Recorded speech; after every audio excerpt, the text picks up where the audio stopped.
Welcome back, everybody, or almost everybody. Thanks for sticking it out with us. Srila Prabhupada says, I'm very, very pleased with your program to infiltrate the schools and colleges, especially by introducing our books and classes in Krishna Yoga. I say one thing, if you can somehow or other turn all these students and hippies, or even a portion of them, to Krishna consciousness, then this movement will sweep across the world and save it from the present day precarious condition, when everything has become so much degraded. Now push very tactfully this program of reaching and convincing the student class with our books and philosophy, and that will be your success of life. And for that, Krishna will very quickly reveal himself face to face. You may know it for certain. And another letter, because there is close proximity of many students, the important thing to give them is our books and literature. They are interested in getting knowledge, but the materialistic knowledge will lead them astray from the real goal of their intelligence. And all of their credits in education will add up only to so many zeros. And the last one on this line, I like the idea of distributing books and preaching. That is Lord Chaitanya's plan. Because you're doing it so nicely, you're already making the greatest contribution. So what need is there for some special instruction from you? But if you want, I must give, because you're serving Krishna so nicely. So in that case, my request to you is that you enter into the universities and colleges, wherever possible, and preach there with a view to recruit some first-class devotees for helping me manage and push on this movement all over the world. Overall, there is a shortage of first-class experienced men to manage things just to the highest standard, as you are doing. Therefore, I'm calling upon you, big leaders, to push this idea forward, namely to attract some educated men to join us. The idea is that they will agree to join us only if we conduct ourselves intelligently by the preaching approach. The secret will be to engage them as they like to be engaged. That is, suppose I've got some education, I'm a business student, or I have some skill or talent, I'm a typist or musician or something like that. So I would like to utilize these things for Krishna, only if I'm encouraged in a certain way, very tactfully. And I must not be discouraged by too much forcing me at first to accept everything, like shaving head and rising early and going to street Sankirtan. No, let me come gradually. Let me also study Krishna consciousness and see how it is practical and sublime. Gradually I may get some taste for these other things and agree to do them voluntarily.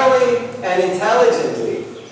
We are not dogmatic or like an army camp. Did you hear that one? We are not dogmatic or an army camp. No, we are servants of Krishna. That means that because we understand Krishna is our protector under all circumstances, we have no more anxiety, so we become very liberal and tolerate seeing other sinful activities. We see them as innocent victims of Maya, and we try to help them understand the real position of life. You know this art, how to attract and engage men. So aim at the top class of men and give them every opportunity and facility to become convinced of our philosophy and engage themselves to their satisfaction. That will be the best contribution. Now spread this idea also to the other leaders. So Prabhupada was very fond of devotees going to universities and colleges and schools and giving the intelligent class the chance. Nowadays, everybody has choices of whether they want to fit into the intelligent class or not.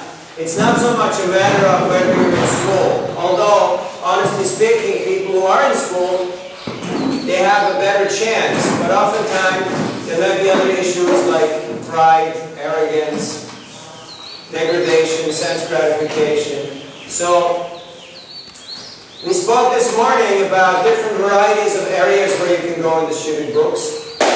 I know it's the post-lunch coma, so we try to keep this interesting. Did you hear a few venues and ideas that you want to try out? Did you guys get a few ideas? Yes. Or you already set terminal for life? You already made up your mind. This is the way how I am, and this is the way how I'm going to die. Huh? Then, you know, why waste time, right? Why not just move on? So, we should be open-minded. Was Prabhupada open-minded? Yes. Did he learn new things? Yes. Give me an example. Who said yes?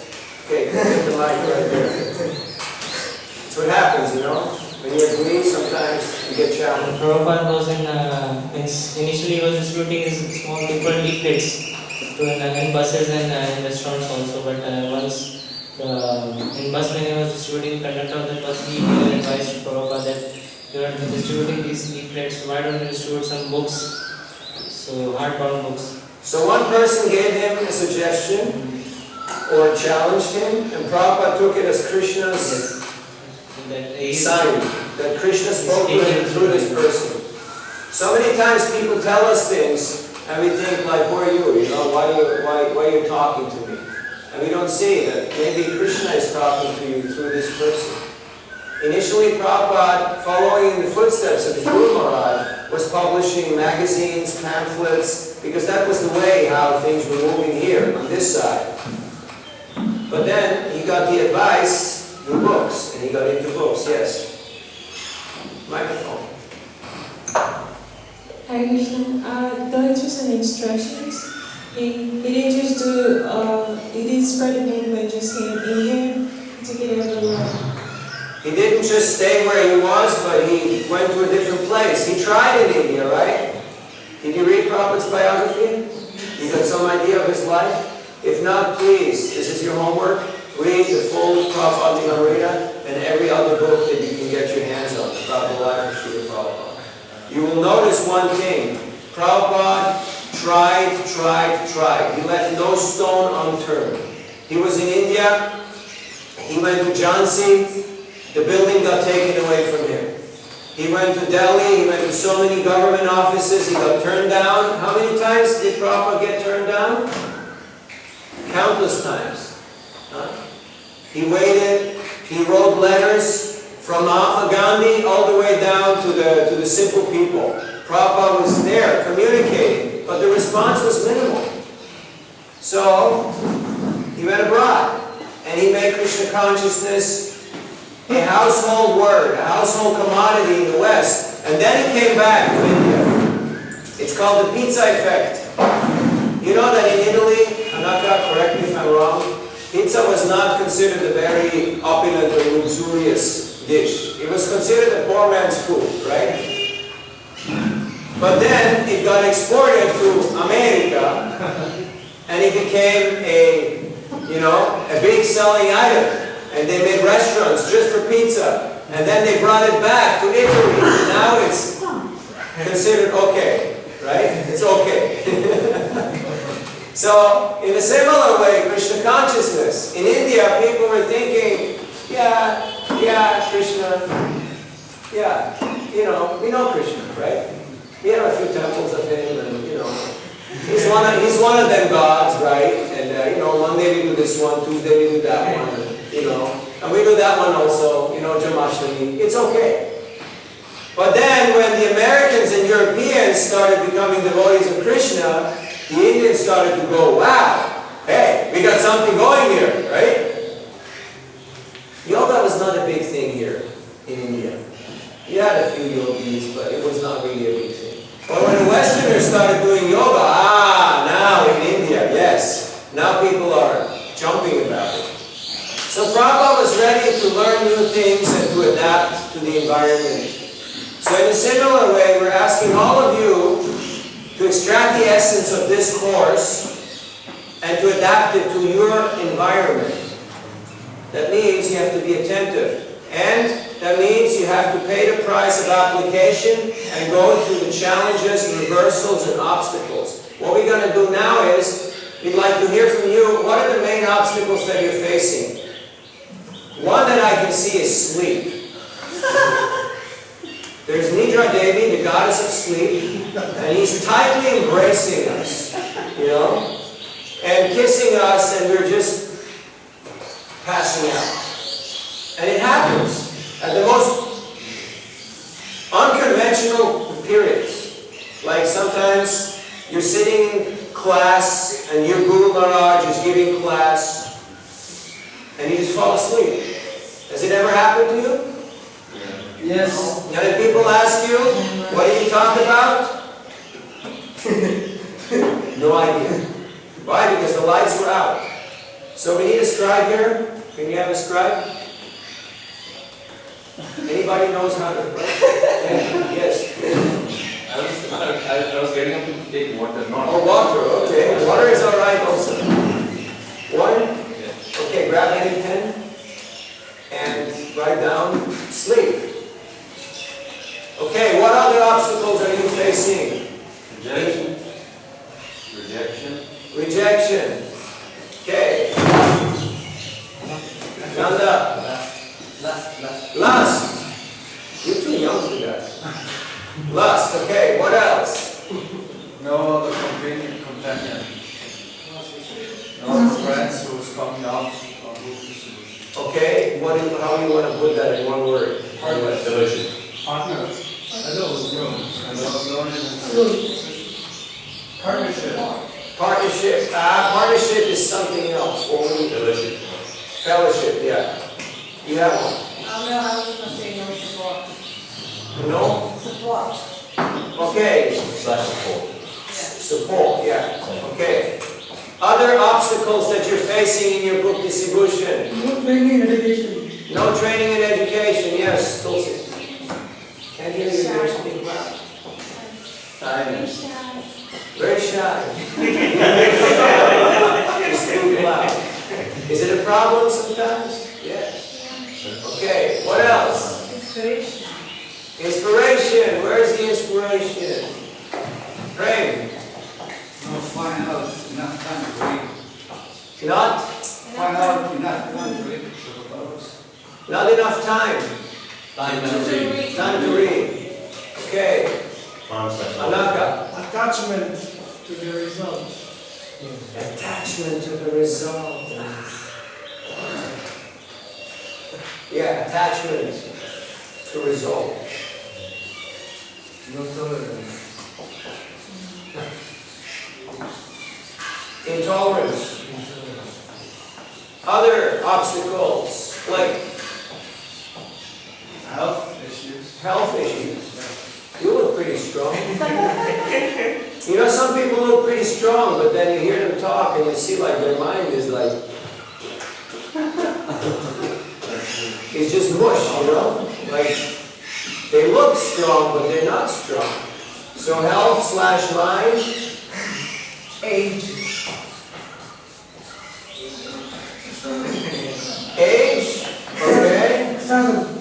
It might become monotonous sometimes. Okay, repetitiveness, monotonousness. The price of the books. Yeah.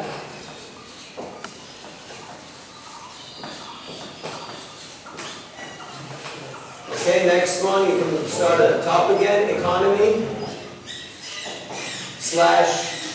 book price or price, just put price. Yeah. Less appreciation for the service. Not feeling lack of appreciation. Carrying the books. Carrying the books. Logistics. Salam. Prasadam. Going out. Salam. Did you get lunch?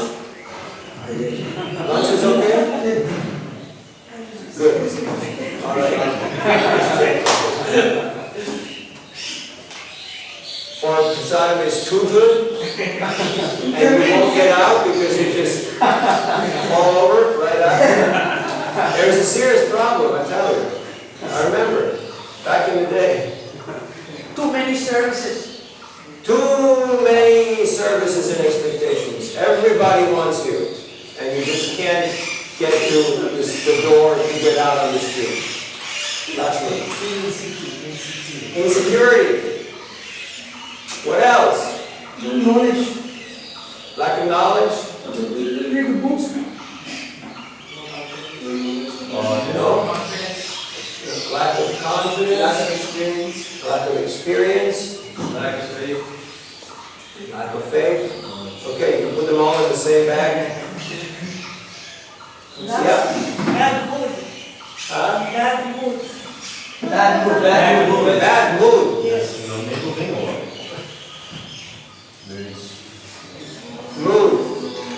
Mood issues. Okay. Other services. Keeping our other services. All right, we had other services. What else? Government restrictions. Government restrictions. Problem. Yes, government restrictions. Thinking there's something better to do. Thinking there is something better to do. Maya? Yeah, just put, other plans, other ideas in life. You know how many people I asked to attend this course? I'm not even going to tell you how many people I told to attend this course. Maybe 1,000. I can just tell you many. You see how many show up, and after 5 days you will see how many remain. But Manushinam Sahasreshu Kaschidya Tatisiraya. It's normal. You talk to 1,000 people, and one of them will say, yeah, I'm interested. Out of 1,000 of those, one of them will say, hey, yeah, this is a good thing. And out of 1,000 of those, one of them will actually do it. It's just a game of numbers. I know Parameshwar says I do 10,000 books, and one person shows up, right, and wants to become a devotee. Is that about the ratio right now? No, 25,000. Maybe going out of 25,000, okay. I was trying to be generous, but the reality is a little more stark. But does that discourage him? No, he just wants to do those 25,000 books pretty fast. So he sees that bhakta, right, coming out. And you're planting 25,000 seeds. There will be harvest. Maybe not in your lifetime. Maybe you're not going to see the result. Is that okay? Yes. Have you ever seen some of those magnificent temples in South India? Those really massive structures, Sri Rangam, Tirupati, Guruvayur. It took hundreds of years to build these temples. You know what that means? That means that the artisans, the people who are working on those temples today, never saw them finished. Never saw them finished. All those big churches in Italy and all over Europe, it took many generations to build those monuments. Did that discourage the artisans? Of course, sometimes they were slaves, sometimes they were soldiers, but for the most part, they just did it because it was their craft and their service to God. Anything else? Yes. Bad weather. Bad weather! Is it happening sometimes in Russia? Bad weather? Weather, yeah. Weather, yeah. Now it's still like what? -10, -15? Yeah, well, something like that. Something like that, yeah. It's not too bad, right? It's pretty nice. No sponsors. No, Sponsors. no sponsors. Okay? Consistency. Consistency can be a problem. Some days you're up, some days you're down, some days you're all over the place. Okay, is this enough problems or you need more problems?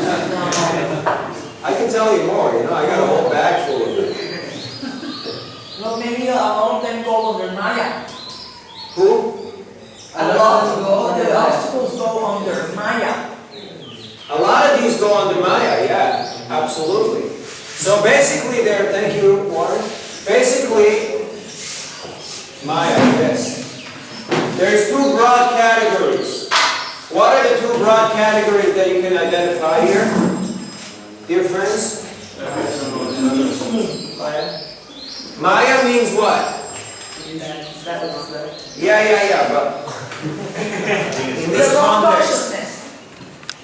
context, I say there's two broad categories of obstacles. Internal and external. Internal and external. So, internal, you could say Maya, right? Illusion. Lust, anger, greed, illusion, madness, envy. The enemies of the soul.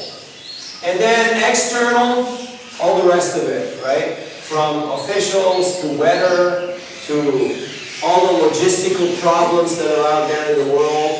Okay. So, now what we're going to do is we're going to ask the doctors, our helpful friends, to help us out. Because we're having problems here, right? So when you have a problem, you got to ask your friend to help you out. So, what would be a good possible solution to a person's Maya? If you have some boys and they come to you and they say, Mashai, you're in Maya, what should we do? We need a mic here?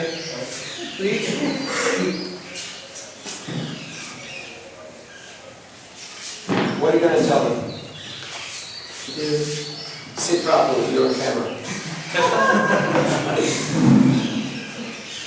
You're representing Gurukul and all your line of teachers. And your parents. Okay. So, what's your solution? The kids come, they confide in you, they tell Mashai, it's not working, you know, you want to quit school, things are too difficult. What's your answer? First of all, I'm not a Mashai, and then I would help them out. Well, to them, you're the big guy, so you got to learn how to deal with it. Yeah. I'll help them as best I can, whatever problem they're having. Okay? Talk to them, and if I cannot... Means you preach to them. Yes. You explain to them Yes.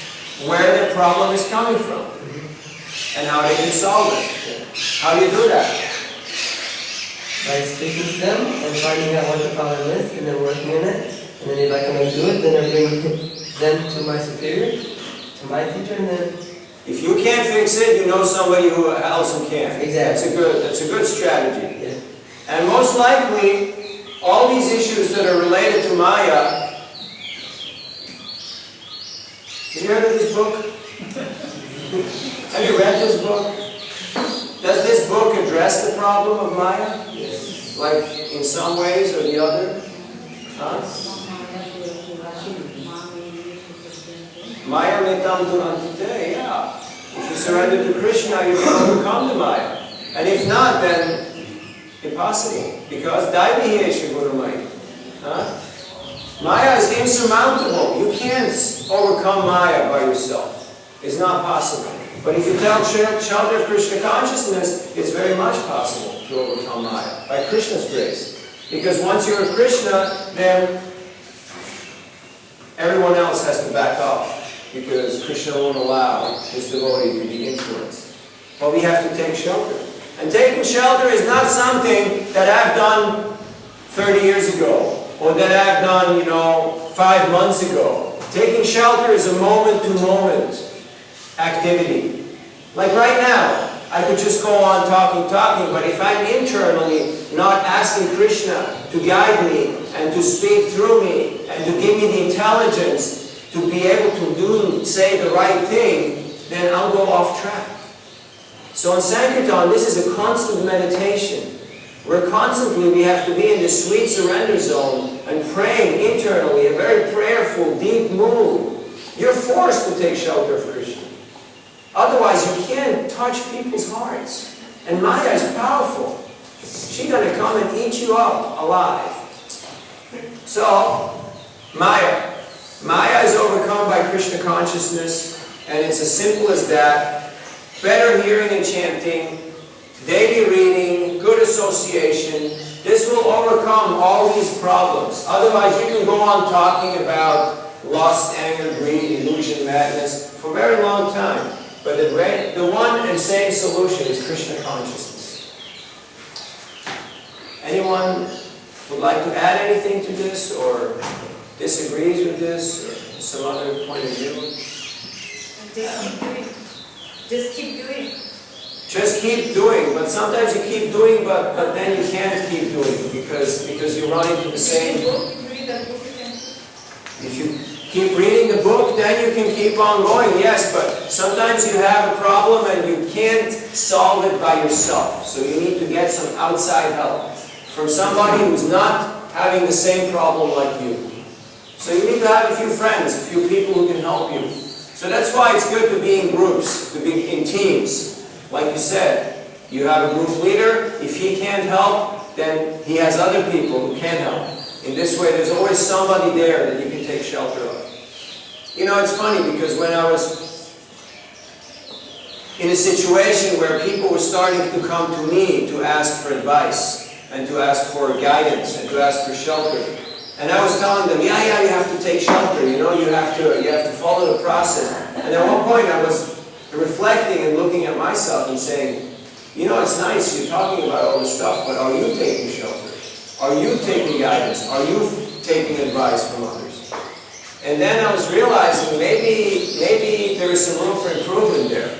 And maybe I need to take shelter, guidance, and advice from my superiors in a more direct and in a more active way. Because otherwise, I'll be a hypocrite and I won't be able to guide these persons, you know, properly. So it's a constant process, yes. We've been talking about the importance of good japa, sadhana, Yes. education, reading, etc. That is something that we cannot fix overnight. No, but you can make a conscious decision that from today onwards, I will not fall asleep during japa. It's a conscious decision. I will read 1 hour of Prabhupada's books. Have you made that vrat, that sankalpa, that vow? You're thinking about it, right? It's kind of scary. Oh, what if I, you know, don't feel like it? Or what if there's not enough time? No, you have to have a fixed vow. Otherwise, it's not going to happen. It's just not going to happen. You have to be determined. Like Arjuna, he was determined in his vow. So, it is something that you always try to improve and try to increase on, but it is also something that you have to decide every day that this is what I'm going to do. Otherwise, it's just not going to happen. Otherwise, you can be 180 years old and you will still say, oh, you know, mañana. Have you heard of that? Mañana? Tomorrow. Tomorrow I will think about it. Tomorrow I will try. What about today? You still got 8 hours till the day is over. So, can you read today? Have you read today, Prabhupada's books? Some of you are shaking their heads, others are nodding, some are thinking about it. Is it possible to read an hour? Yes. It's a rhetorical question, right? Yes. But why are we not doing it? So, because the mind is obstinate. You know the word obstinacy means? Yes. Have you ever seen a dog that does not want to move? It's called dog obstinacy, right? And he puts its legs out, and the master is trying to pull on the leash, and the dog is just skidding along the floor like this. And goes, you know? And the mind is like that sometimes. It does not want to do it. Why not? Because the mind knows, if I will surrender, I'm not in control anymore. I'm not in charge. I will have to follow my master's command. So the dog is fighting. So the mind is obstinate sometimes. But by constant practice, abhyasena vairagyena, by constant practice and by philosophical understanding that this is good for me, this is what I'm supposed to be doing, you can actually control the mind. It's the same scenario. Arjuna told Krishna, what? What did he tell him? What did he tell him about the mind? I can control the wind, but I cannot control my mind.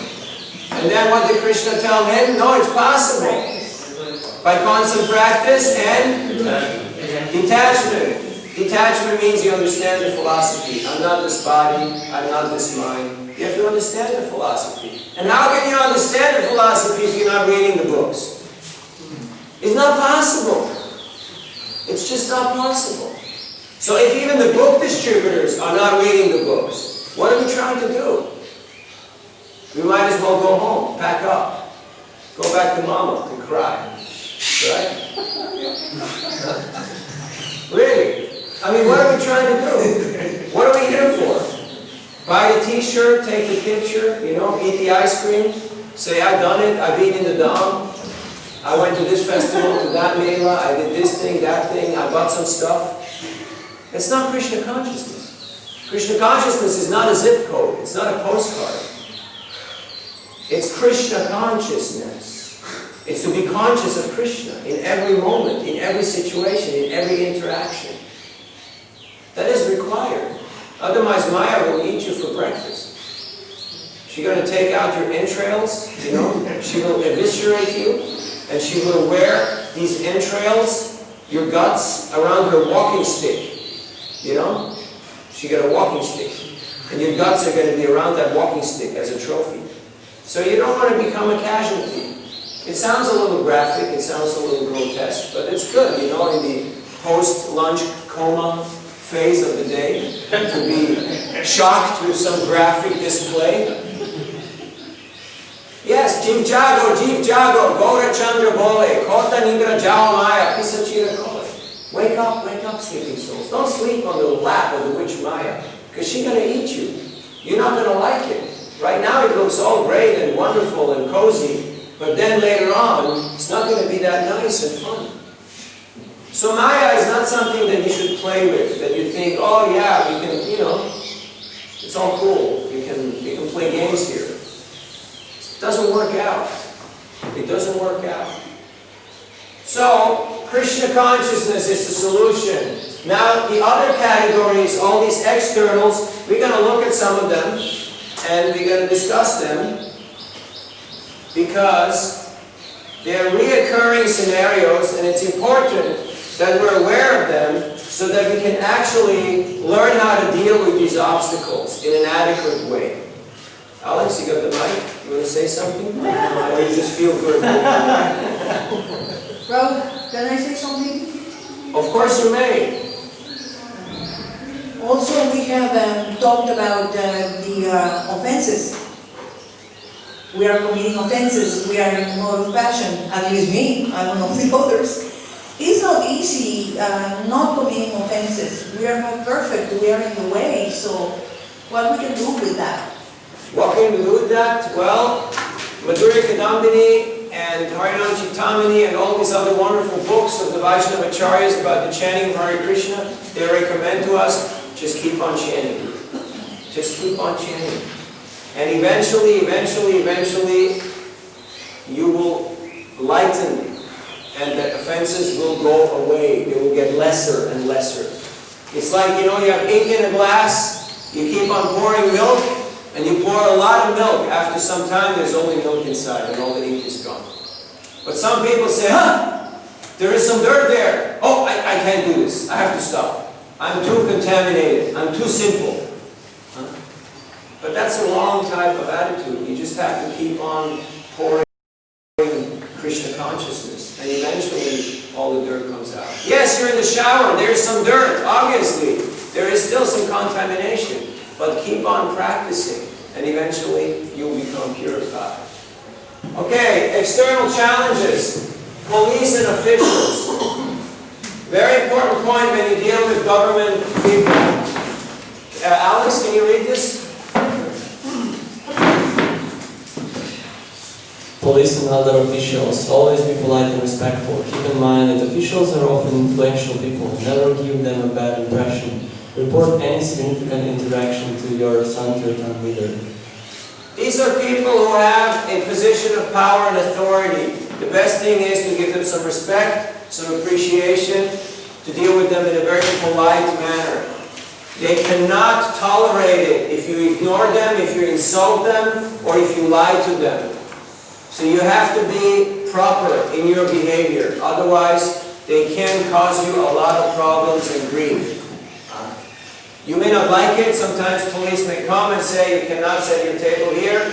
So then you just take the humble role and say, okay, where can I set it? He will say, okay, you can set it over there. So you move to the other side. Is it a big problem? It's not a big problem.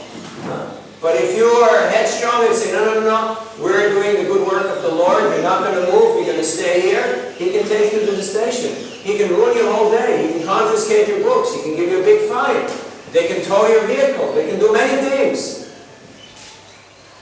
We have several countries in this world where Turkisibushin is banned because of inappropriate dealing with government officials. I'm not going to name names, but you know who is who, and you know who these countries are. Why? Just because of a few devotees who thought we don't have to respect the government, we don't have to, be polite and work with them. So keep this in mind, something very important. And when you have an interaction with a government official or a police person, always report it to your Sankirtan leader. Always tell your authority, and then they will notice and they will adjust the situation. Maybe you have to stay away from a certain place or a certain area and let it rest for a while. And in this way, after that, you can again go back to those places. Alright? So keep that in mind. Then there are drunks, aggressors, and unstable people. Call them the Jaga and Madai category. Now you may think that you are, in a compassionate mood like Lord Nityananda, and that you can handle it, you can deal with them. And after getting punched a few times and, attacked a few times, you may realize that some people are beyond me. I cannot deal with everything. So when you see that a person is unstable, avoid them. Just deflect. Just let them be and stay away from them. Krishna usually tells you when it's time to move on. So be sensitive, be sensible, and don't think that I'm the savior of the most fallen and I can convince everybody. Even Krishna himself, he says, what does he say in Shastra?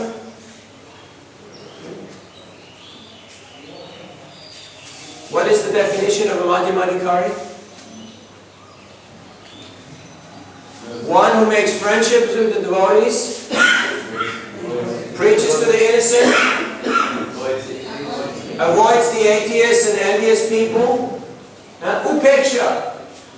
So you avoid the envious and the demoniac people. You don't think I have to convince them. So that's something to keep in mind.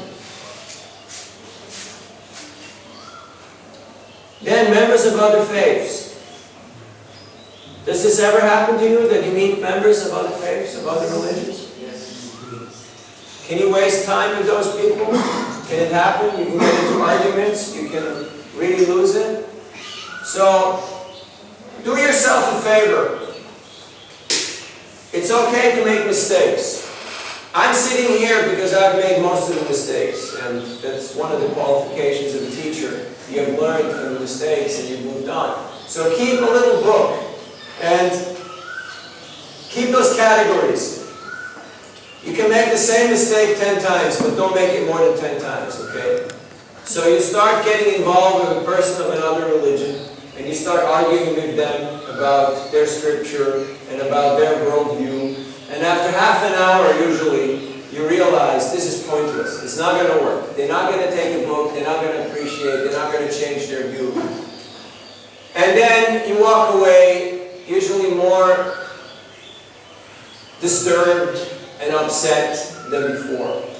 So what's a simple and easy solution to deal with this scenario? Parmeshwar, what do you do? When you have a person who brings out the Jesus card, we need microphones. I guess because what happens is if they're going to take a book, then it's a worthwhile interaction. If they're not, it's a waste of my time. So I'll just go, this is not, we have to transcend belief at some point. Jesus is cool, this guy, pointing Prabhupada, says, stick with Christ, everything will be okay. It's not, don't change your faith. It's 3 chapters in this one, glorifying Christ. It's just knowledge.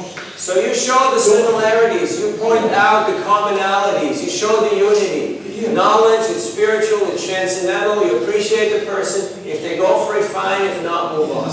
Just cut off whatever they're at immediately with a hard broomstick in the head if necessary, really hard, really hard. Yeah. And then just if they're gonna, you want a book, or can you take a book and give a donation? If they're positive, just go, just goodbye. And now I got questions for, I got somebody, whatever they do, just bye-bye. Otherwise you're gonna waste your time. I have a very simple solution. I'm sorry, in a very respectful way to say goodbye. It's just, here's my business card, just email me anytime. I want to get books out. That's a nice way. Mostly, I'm not that patient. When somebody tells me I'm at ... my reply is, fantastic, have a great day. That's it. And I appreciated them, I said, it's nice, and I wish them a nice day. And I just move on. By the way how they say it, you can sense whether this person is open or not open for discussion. So you'll have to learn. Manu? I try to give them a vegetarian book. That's an option. You may try a different book. Another idea sometimes is when you try to give them a book and they say, no, I'm a Christian, I can't take this book. Then you say, oh, okay, let me give you the Christian book. This is for Christians. And you give them a different book. Like that. Sometimes they take it. But in general, I've seen, don't waste your time. Look for the right fruits. Look for the people who are favorable. You can save yourself a lot of grief, a lot of difficulty by not getting into these categories. Every now and then you can try out, but know your limits. There are talkers and time wasters. Have you ever met people like that? Yes. Yeah. No, I'm not into the book. I just want to talk to you. You look like you're a nice person. Where are you from again? Tell me your life story. How many brothers and sisters do you have? What's your mother doing right now? What did you eat for lunch? And, there's no end to it. It just never stops, right? So what do? As Parmeshwar says, take out the broomstick and hit him right on the pumpkin, right? Right on the head. No. What are some ways that you can cut it short?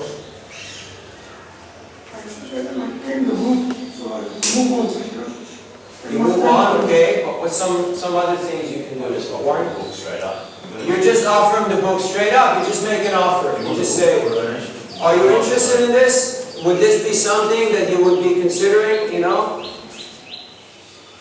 Mara, there's microphones, on your table, right 2 feet in front of you. And they work. Believe it or not. So I generally tell them, why don't you meet me later? Currently I have to meet other people. You see, that's the gentleman. That's Madhav Govinda. He's a real nice guy. So he says, why don't you meet me later? Like I can see you're a very thoughtful person. You have many deep things to speak about. I would like to meet you later. Here, take my card and call me and we'll discuss. Because right now, I'm just trying to pass out these books for all the people who are not yet so much informed like you. And so we'll carry on speaking later on. Yes, you got the mic. You might as well use it. You got something to say. But you got to turn it on. Yeah, you can kind of look at your watch and be like, I got a couple hours out here. I got a full bag of books. I only got 2 hours to give all these out. So just make them understand in a nice way, that you have a mission, you have something to do. But oftentimes, the devotees think, oh, somebody wants to talk to me, let's talk, right? Did you ever make that mistake? Yes. Did you ever get involved in big discussions? Yes. Jamila, big confusion, right? And usually no solution. Because on the level of the mind, you cannot distribute books. It just doesn't work. It's just argument back and forth and back and forth. So cut it loose, just cut it short. In this way, you can save yourself a lot of grief. But be prepared to spend time with genuinely interested people and direct them to appropriate means of further interaction in the society. Some people are just not very articulate. Some people are just bad at communication. But they're actually sincere. They're actually genuine. They're good people. They just have a hard time formulating their ideas. So don't be too quick on the draw. And give people, you know, the benefit of the doubt, even if they may not deserve it. And that people will appreciate, and they will actually reward you with a sincere reaction and contribution oftentimes. Then we had the unfavorable weather. So there's a saying, there's no such thing as bad weather, only inappropriate clothing. If you are aware that it's going to be raining out, why don't you wear a jacket and use an umbrella? Why don't you go to a place that is covered, or you work indoors or underground, and in this way you're not so much bothered by the bad weather. So just make an adjustment, just learn how to deal with it. And sometimes you just have to tolerate it. What's the Bhagavad Gita shloka about tolerance? Matra sparshas kaunteya sitoshna sukha dukkada agama pairo nityastam titikshasva bharata. Titikshasva bharata. And it's sukha and dukkha. You have to tolerate not only the distress, you also have to tolerate the happiness. Sometimes it's too joyous and too happy and too great and too good. And then again, boom, you go down into the abyss of depression and, you know. But you cannot become too elated or too depressed. Because both of these are artificial states of mind. A devotee is Brahmabhuta Prasanatma Nasochati Nakamshati Samaksaveshu Bhuteshu Madbhaktin Labate Param. You have to be at least a Brahmabhuta platform. That's why we say Sankirtan Yoga is the school of life. It's the real application of this Krishna conscious philosophy. And you will learn how to become a Stitadir Muni, equipoised mind, like Samudra saying, like the ocean. What's the verse about the ocean in the Bhagavad Gita?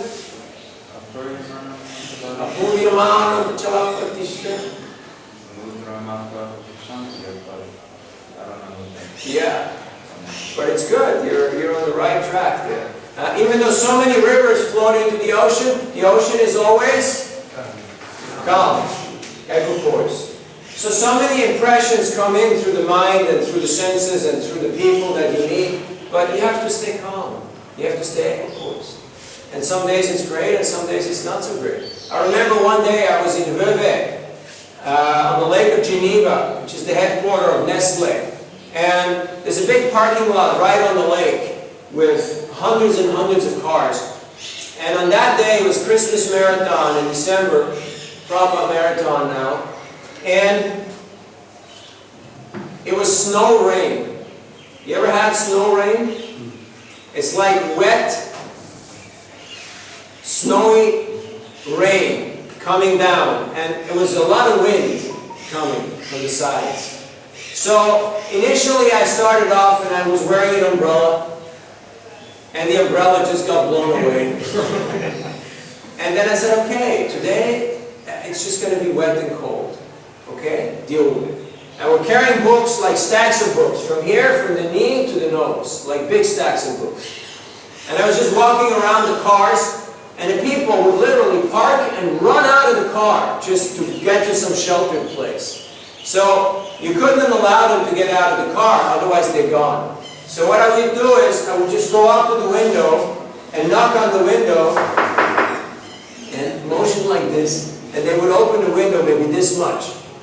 And I would just slide the book in and say, "Hi! Wonderful day today, isn't it? Thank you for being out here today. fantastic seeing you. And we're showing these today to all the wonderful people who are coming out.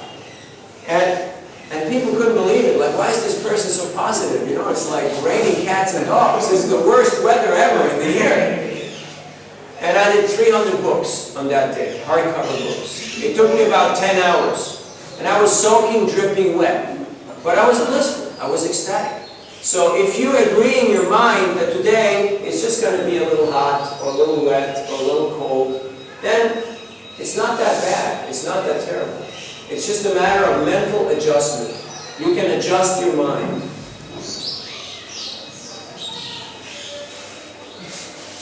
Any other realizations in regards to weather and situations like that? When the books are getting wet, yes, that is a problem. You see, we had books which were shrink wrapped. They were wrapped in plastic.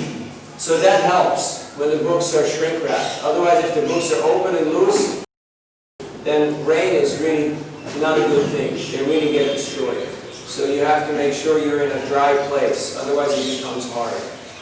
Mark, what do you do when it starts raining? Well, umbrella, keep them in the bag. Just put them in the car. You gotta move them out, otherwise... You gotta move them out, otherwise they get destroyed. Yeah. So there's an impetus to get them out quicker. It's a good impetus, yes. And you just have to move faster than the rain, you know? It's possible, right? You just have to be quicker. In this way, you won't be bothered. Then, relationships in management. We had a few of those, right? Too much service, not enough time, too many expectations. How do you deal with that? Can somebody read this?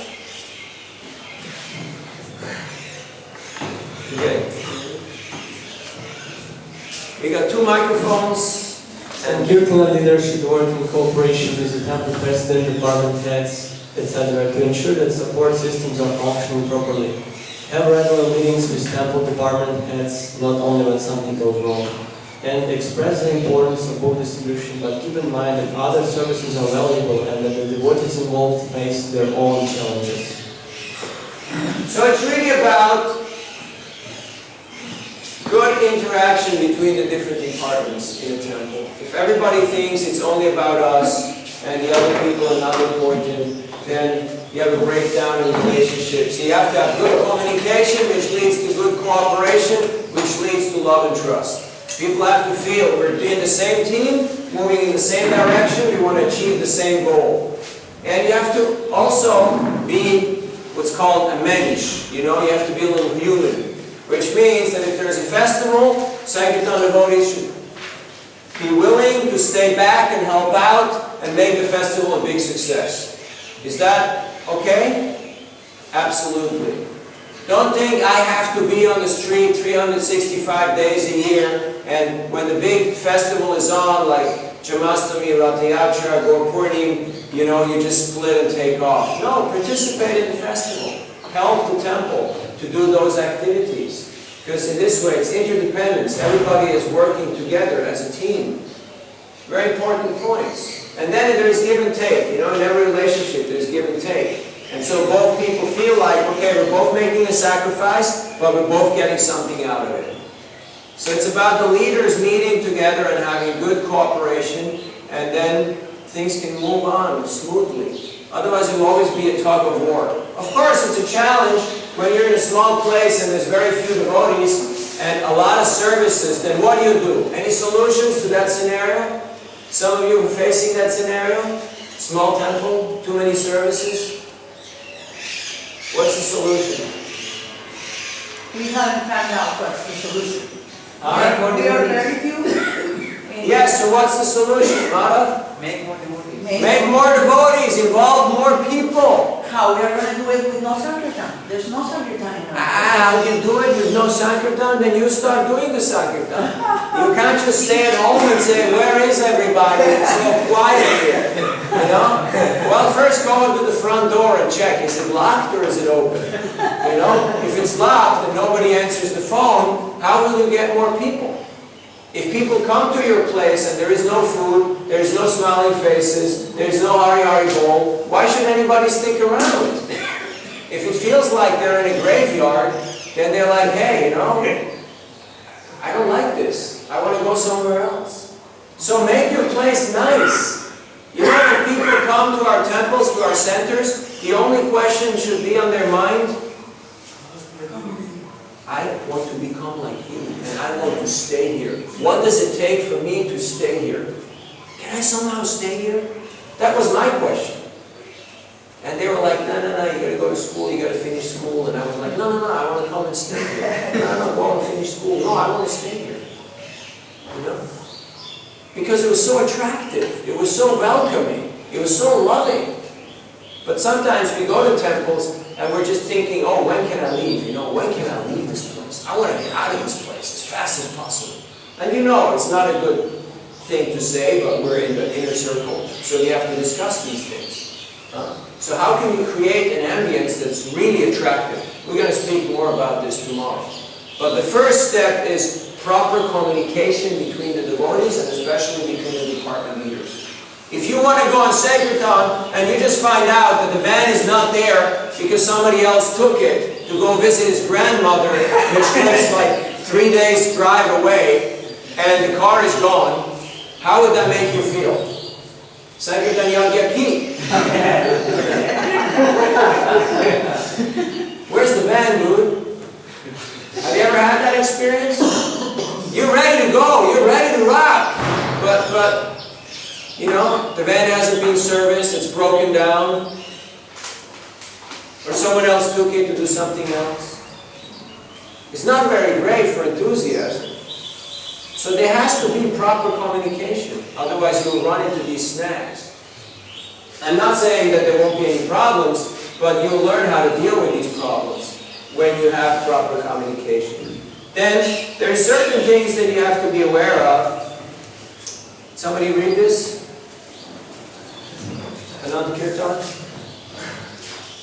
Physical tiredness. Try working it off, especially after prasad.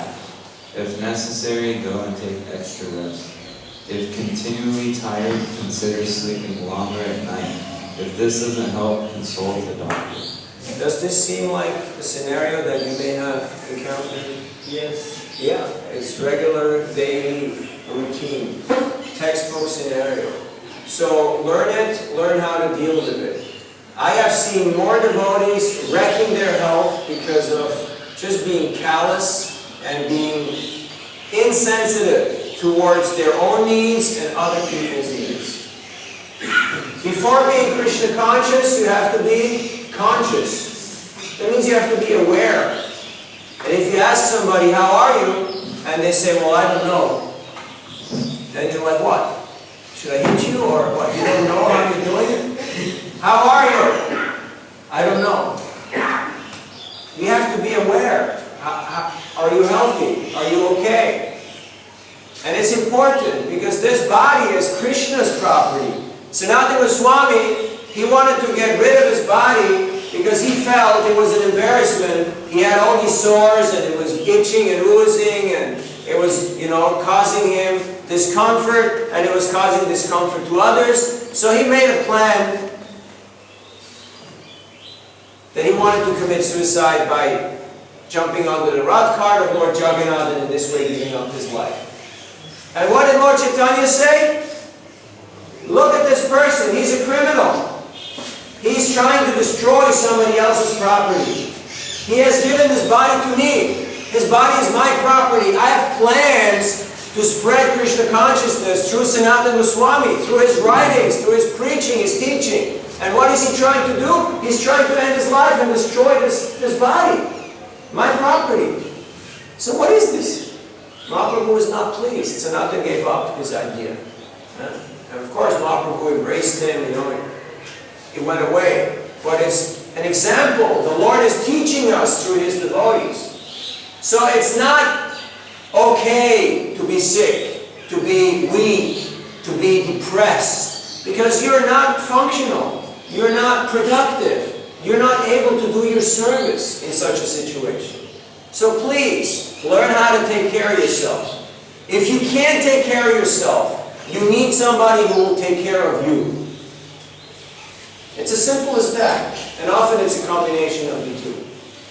That's why we have Sangha. That's why we have groups and friends and families and relationships, so that people can help each other out and help each other stay healthy in Krishna consciousness. When the doctor told Prabhupada that your heart problem comes because you're just translating books but you're never really moving much, so you should do more walking. From that day on, Prabhupada went every day for a morning walk for 1 hour. Religiously, every day he went for a walk for 1 hour. How many of you exercise? Yes, it's important. And I don't care whether you walk or you do yoga or you do, whatever it is that you do, but stay in shape, okay? Because the best years are yet to come.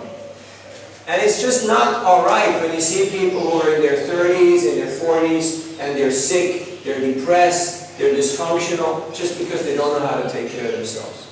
And that also means figuring out how much food you can handle, how much sleep you need, and how much leisure and relaxation you need in order to stay sane and functional.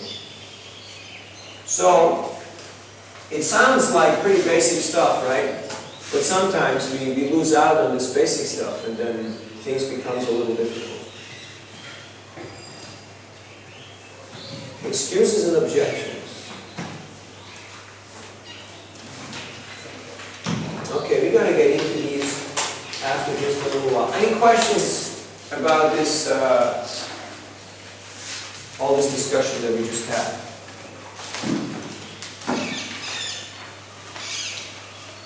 Can I make a comment? Yeah, absolutely. I think it's important.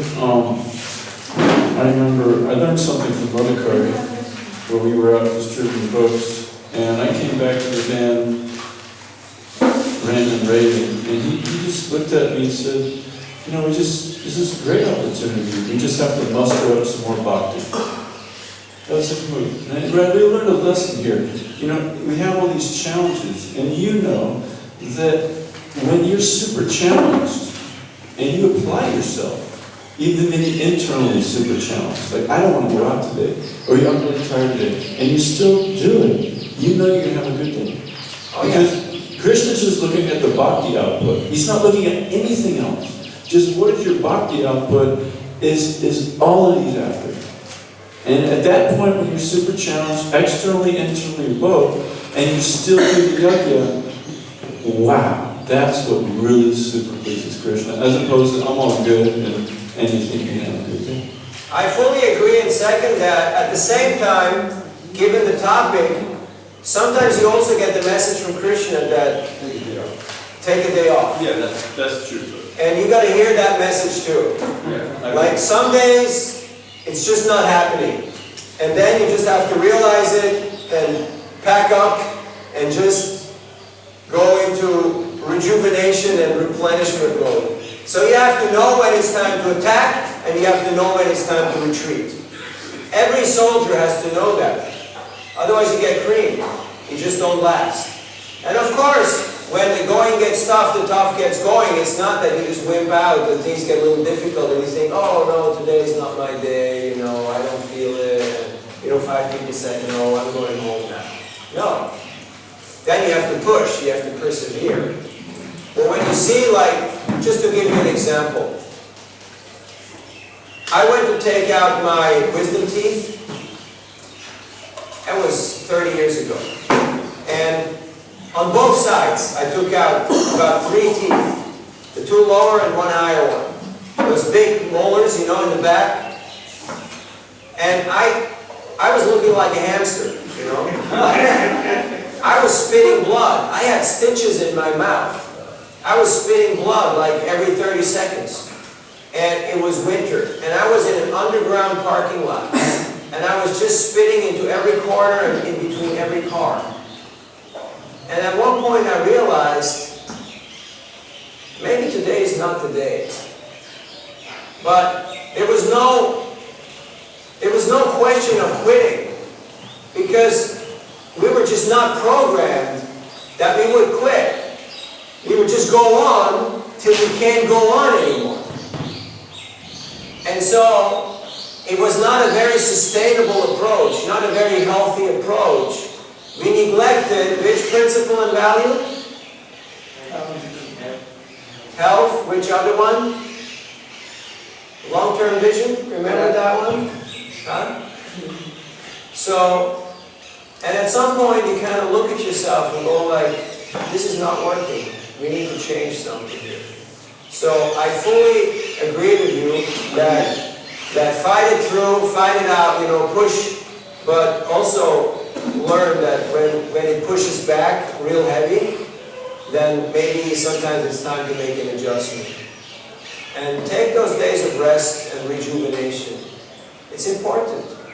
Every machine needs some rest sometimes. This body is a machine. Yantra, Rudani Maya. And the mind is also a machine. It's got limitations, and sometimes it just needs rest. So for me personally speaking, I got up early, I do my yoga, then I read, I chant, I go to the temple, I chant some more, I do the full morning program. But then I need to lay on my back for 10 or 15 minutes because my lower back otherwise is going to kill me. I don't have to sleep, but I just have to lay flat on the ground. So you have to learn what your body needs. Some people need to lay down and have a small nap after prasadam, just so they can function. Then you do your exercise or you go for a walk, you connect with nature. You just have to know what you need in order to stay functional. It's very important because we would like you to be here tomorrow and the day after tomorrow and next year and in 10 years and in 50 years. Because that would be nice, It'd be nice to meet you guys again. Because otherwise, what are we trying to do? We're bringing more and more people in, but as we're bringing people in, people go out the back door, So it's kind of the revolving door scenario. We're just putting a lot of people through that machine, but the retention is very minimal. So this is something that can help to actually retain devotees. And that means it's not just your personal responsibility, but you also have to have a talk with your leader, with your authority, on how much you can do and how much you're capable of doing. Sometimes you have to negotiate a little bit and just make it clear to them. So it's a process. Any other reflections on this? Anaka? Yeah. La Bella Vita? Yes, absolutely. It is. Sometimes it's difficult to discriminate. Should I? But in the course of time, when you are experienced, then you know when it's time to stop or when it's time to go on. Other, what the Prabhu says is really true. Sometimes you just don't feel to go out, but if it is something internal, then usually when you go out is a great day. But when it is external, like body, like you're spitting blood, then maybe it's better if you take rest a little bit. And sometimes you just have to go over the top, like in marathons. Marathons, at least when everything was working properly, that meant 12 hours every day for 31 days. And that's it, you make up your mind and you say, okay, that's it, for this 31 days, there is no sickness, there is no health issues, whatever, no weather problems, you just go on. But usually we have to be intelligent, otherwise this long-term vision will not be applied. Thank you. Okay, we're moving on here. Common excuses and objections. Have you ever heard these? Yeah. Can you read them off? I've got no time, I've got no money. I don't know, I'm not convinced. I'll come back later. I don't read. I've got these books already. I have no money, but I'm on my way to the bank. I'll be back in a minute. Don't be so pushy. Sounds like something that you could have heard every now and then? Okay, what's your response to this?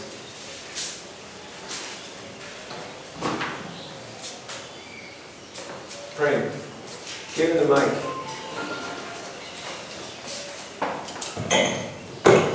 When someone tells to me,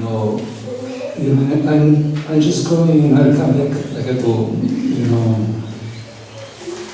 actually they had money, but they said I will come back. Just wait for me. I said, but we are just moving now. I already 4 hours here in my table. So you're just moving, so this is your last chance. And sometimes they stop. Sometimes it takes. Honestly speaking, you remember what I said when people say something, it's not what they say, but they actually mean something else. For the most part, when they come out with this stuff, I just move on because I realize it's really my fault. If people start telling me this kind of lines, this kind of stuff, it's really my fault. I have failed to impress upon them the true value of these books. I have failed to touch their hearts. I have failed to be grave and deep in my bhajan. And that's why I cannot really pull them in. So whose fault is it? I can try to blame them, but does that help? Playing the blame game? It doesn't help at all. I can try to argue with them and say something smart to contradict them. Does that help? Sometimes it might work. Most often not.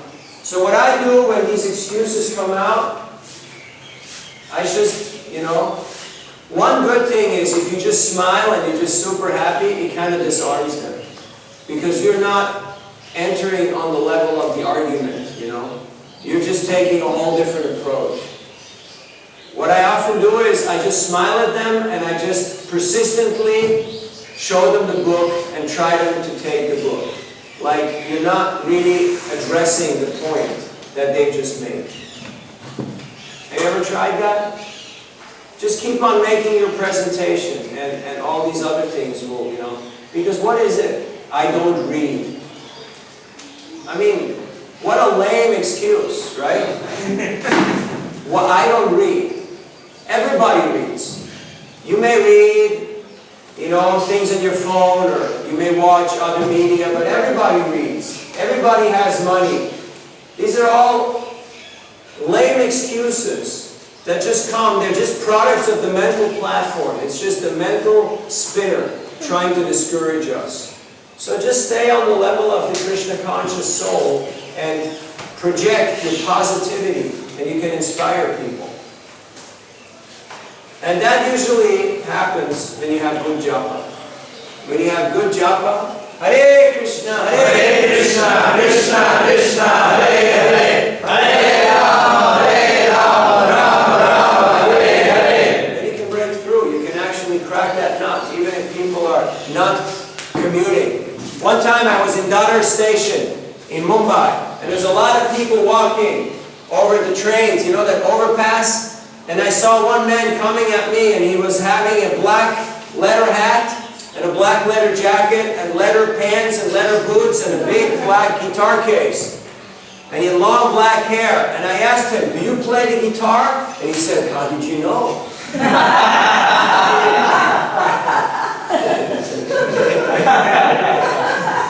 So it turns out he's a heavy metal guitarist from Iran. And he's recording his album in Mumbai. So I thought, wow, Iran, fantastic, ancient culture. Wow. And I gave him the Bhagavad Gita, I showed it to him, and he was really interested. And then came the moment of truth. What is the moment of truth? Money. Show me the money, right? Yeah, I asked him for the donation. And he held the book in his hand, and he just kept on looking at me, like he didn't hear me. So I try from a different angle, and I again say something nice, and then I say, yeah, you give a donation, and he just held the book, but he kept on smiling. So I thought, it's okay, just something is not, something is not familiar. Maybe it's a language problem. So I try again from a different angle. tried from all 10 directions, it's just not happening. But I'm thinking, you know, this guy, he can be the new George Harrison of Iran. Like if he takes this Gita to Iran, if he starts making songs about the Gita, he can touch people's hearts. He needs to get this Gita. But I'm not going to give it for free, because he will take it, you know, as a cheap thing. So he has to give something. So then when you don't know what to do, what do you do? Pray to God. Pray to Krishna. Yes, exactly. In your heart of hearts, in that very same moment, you have to acknowledge, Krishna, I can't do it. It's just, I can't pull it off. I've tried, but I can't pull it off. Please, you make it happen. If I've ever been a good boy, if I've ever chanted your name, if I've ever followed any austerity, any vows, take all that punya, all that pious credit, all that sukriti, and give it to this guy right here. Because he needs it right now. Can you please do that for me? And then, Krishna comes through. So I did something which usually I never do.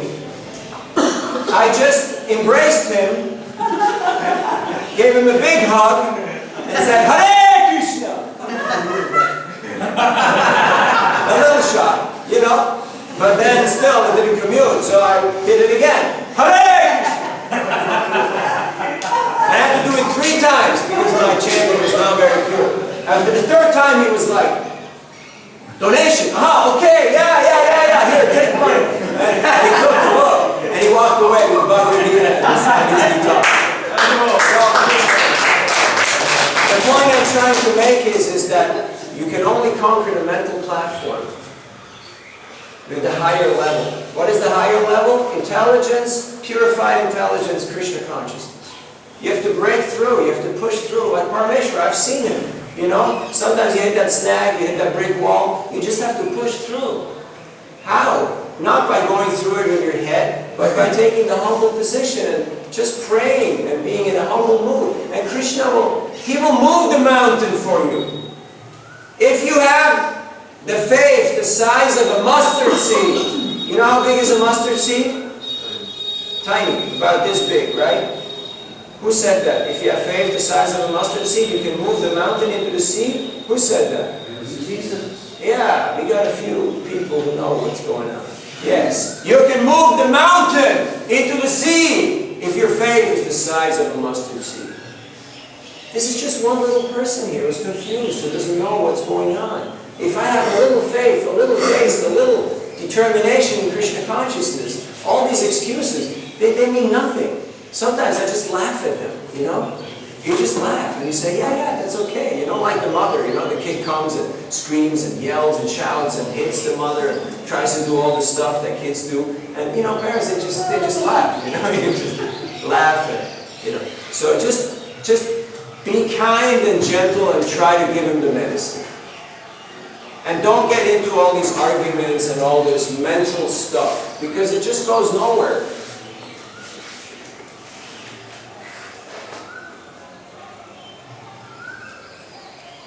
We don't have these lessons in the book.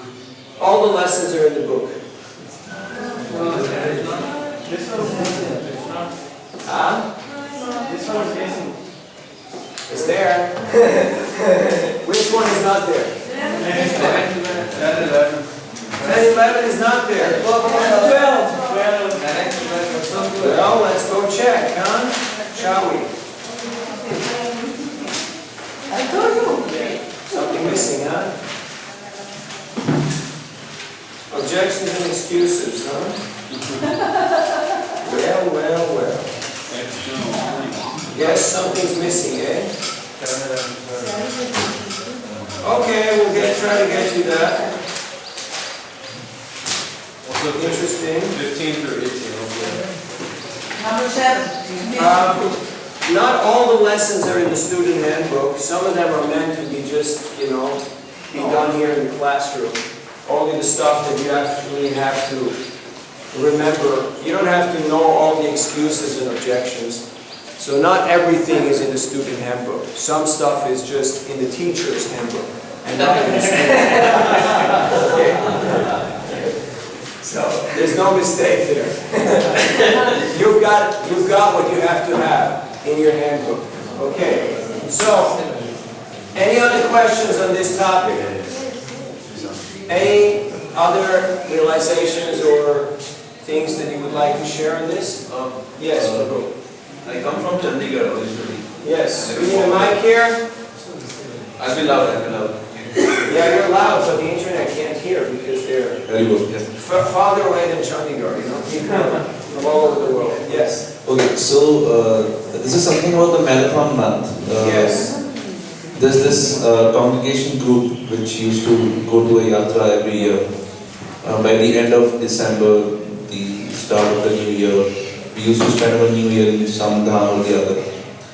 Because the kids used to have holidays in the school. Right? We used to start from 25th December, 26th December onwards. So it happened for like 2-3 years continuously, but then I'm coming to that point where you advised to be in sync with the temple authorities and the president and all the departments. So just because it was a marathon month, the authorities would not really appreciate the group going for a dham tour or something like that.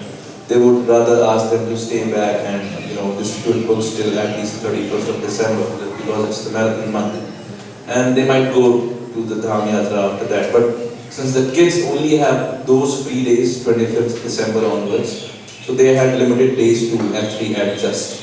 So now the group decided to reach their respective whatever targets they've set for themselves by the 25th and then go out for the dham yatra.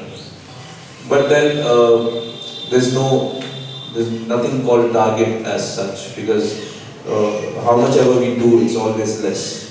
So what would be your suggestion when it comes to getting the authorities in sync, understanding each other's need, because Dham Yatra is also one sort of an annual retreat for the whole congregation group. But now since 3 years it's not happening, all because of the whole maybe miscommunication or whatever we call it. Okay, well, in order to be a win-win situation, you have to see what are the needs. The temple has their need, the individual has their need, so you have to see where the two things can meet, how to make it happen. Is it true that the kids only have vacation at that period? I mean, there's more vacations. They do have in the summers, but winter's time is always easier to actually go out. Summers are really So then, why not settle and make a compromise, that everyone can live with? So, make a goal, set a target, and say we'll fulfill this target by 25th, and then we go on yatra. We may also take books on yatra, like we just had a Sankirtan yatra here with the devotees from ISV. They distributed, Bharagovinda, how many books? 4,500. In Puri. Puri and all together, total. They did 4,500 books, just by walking around the Dham. So,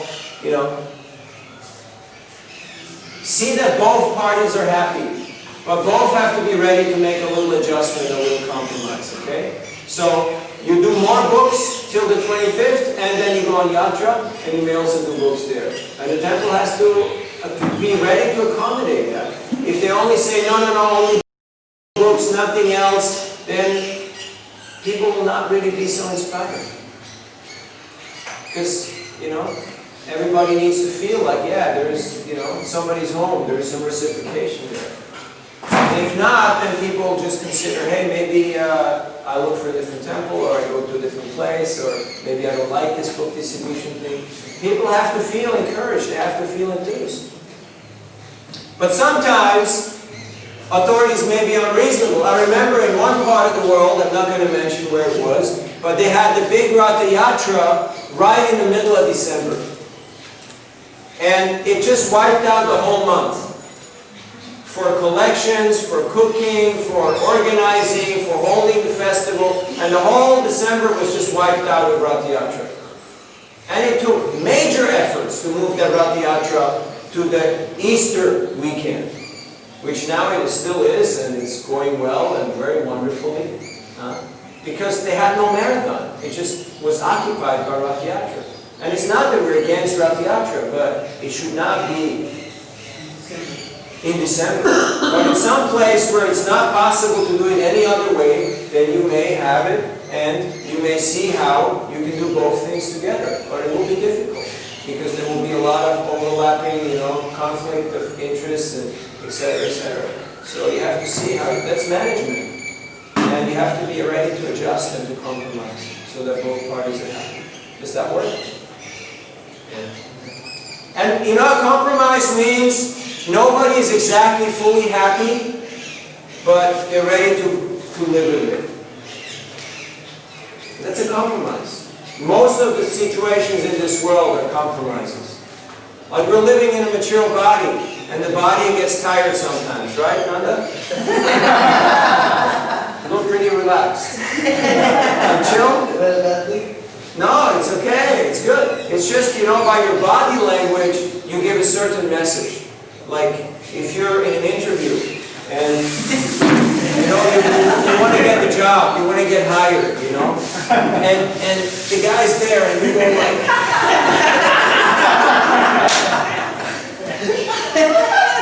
So your prospective employer will think like, do I want to hire this guy? What do you think? What are your chances? Like from 0 to 10? Zero. What are your chances? Minus one. Minus one, right? Not even as a choky dog.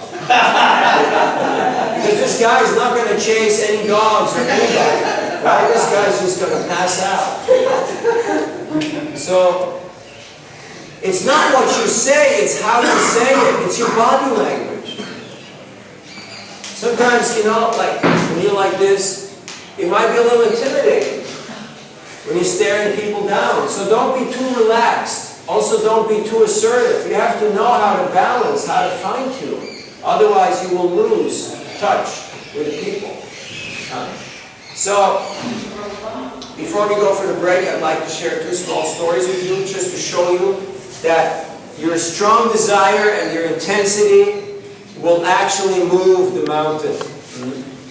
One time, we were driving home from book distribution, and my older brother and friend, Harinavananda Prabhu, he said, "Stop the car." And he stopped the car, and he motioned to the back to one of the bhaktas, and he said, "Give me a Bhagavatam set." So he gave him the box of the Bhagavatams, and he just stopped on the side of the road. He just walked to the next house, he knocked on the door, and after 10 minutes he came back without the Bhagavatam set. So we asked him, "Did you know these people? Did you have an appointment?" He said, "No, but I had a very strong desire that they needed the Bhagavatam." And we just drove home quiet. So another time, Rohini Sudha Prabhu and Manidhar Prabhu, this is the 70s, like 75, they had fierce competition of who distributed more big books. Prabhupada wrote them a letter where they both distributed 511 and 513 big books in 1 week, respectively.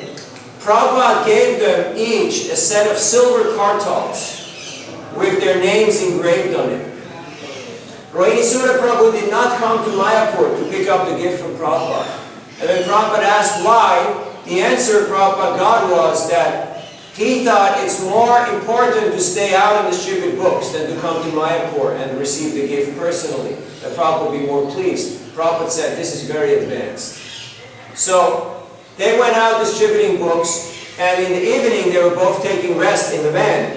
So, they were out in the countryside, parked somewhere, and so before taking rest, it's marathon time, so they're both lying down, and one is asking the other, so how many books did you distribute today?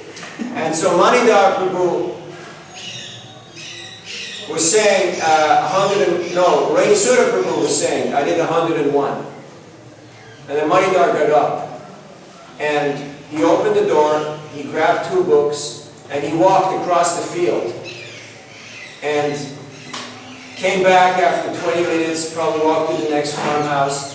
Then he came back, he closed the door, he laid down, and he said, 103. And he went to sleep. That's the mood. That was the competition, That you would not go to sleep unless you distributed more books than your team partner. We would call each other up every night, and we'd ask, so how was your day? And the other devotee would say, oh, not so good.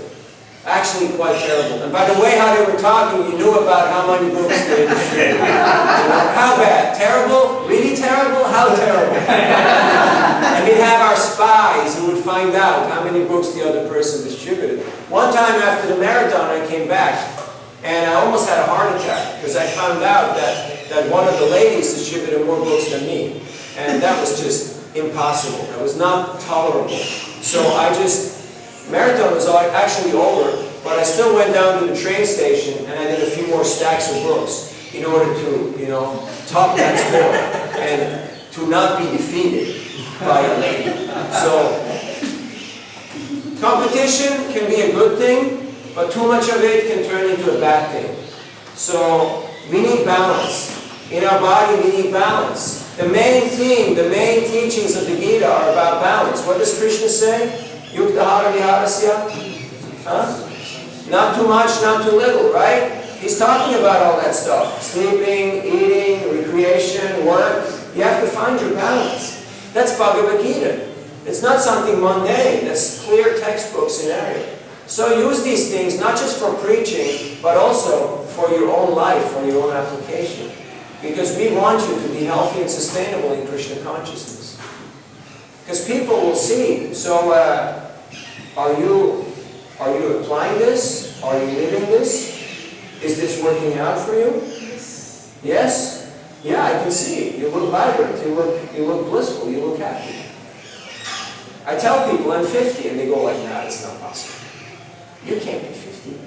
You're like, what, 35, 36, like that. I mean, people always, they never guess the age of a devotee. Have you ever noticed? People never guess your age. Because they just can't. Because it's impossible. Because devotees live on a different frequency. But that means we have to actually be mindful and be careful the way we live, the way we interact. Yeah? And in this way you can have a lifetime of service in Krishna consciousness. Thank you for your attention. Please be back here at 5:15 for the last lesson of today. We're going to talk about inspiration. We're going to watch some movies. We're going to have some fun. So please come back. Thank you. So, sources of strength and inspiration. All these obstacles can easily be overcome if you're inspired. Have you ever been inspired? Yes. Yes. How does it feel to be inspired? Ready? Fire. You're on fire, right? Fantastic. Fantastic. You're flying high. Nothing can stop you. You're in the mood of Hanuman. You're just going for it. Huh? In the early 90s, I was doing Govardhan Parikrama with Harinamananda Prabhu and Damodar Swami and a group of book distributors. And afterwards, Damodar Maharaj said, I want to take you and visit a special devotee. So in the back of Krishna Balaram guest house, there was a room, and Buddhimanta was staying there. How many of you know who Buddhimanta is? Buddhimanta was one of the first book distributors. He went not only and distributed a lot of books, but he went around and trained other people in book distribution. So Prabhupada was very pleased with him. One time in Los Angeles, Buddhimanta came back from Sankirtan. And he was so hot, he just put on a dhoti and he was bare-chested. So he came into the room and he offered obeisances to Prabhupada. And Prabhupada asked Buddhimanta, how was Sankirtan? And he started speaking about all the people that he met and all the books that he distributed. And Prabhupada became so happy, he took off his own shirt and he gave it to Buddhimanta. Can you imagine? Prabhupada takes off his own shirt and gives it to him. So he was telling us this. Now Buddhimanta had leukemia, which is cancer of the blood. So his memory, his thinking was not 100%. But when he talked about Prabhupada, he was as lucid as the midday sun. And he would recollect each and every situation, everything that was happening. And then he started laughing and laughing and laughing.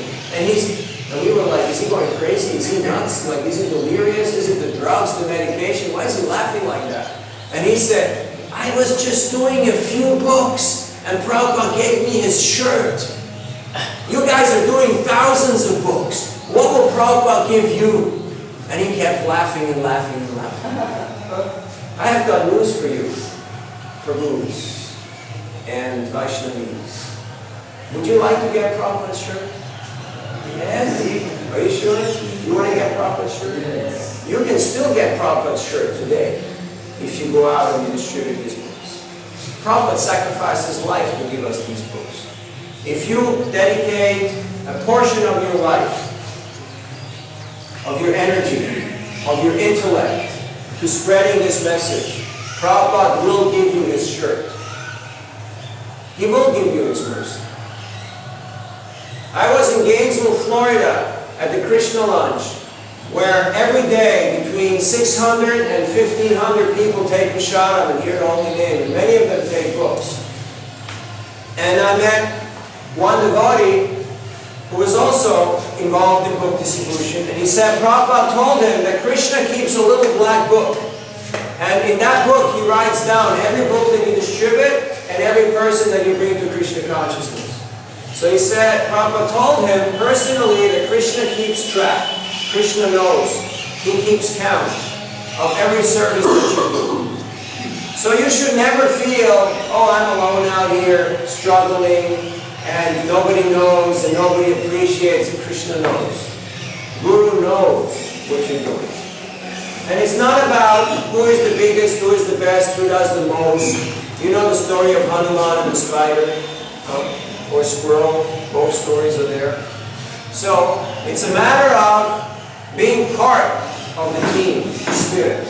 So what we're going to do in this lesson right now is a little exercise. I would like you to write down sources of inner strength and inspiration. They can be personal experiences, they can be stories, they can be realizations, things that you read, things that you meditate upon. Write them down. Just in, one or two words or in a sentence, because I'm sure they're very vivid in your memory, okay?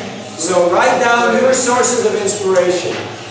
Stories, events, things you've heard, something from Shastra, persons that you've associated with, and then we'll share them in the group, and we'll share them with the class. And not just about your Diksha guru, because we know we revere and worship our Diksha gurus, but for this exercise we'd like to hear all the other sources of inspiration that are inspiring you and moving you forward in your Krishna consciousness. So take a moment or two to reflect and to write down your sources of strength and inspiration. And who are your heroes? I'm sure you have heroes in Krishna consciousness, role models.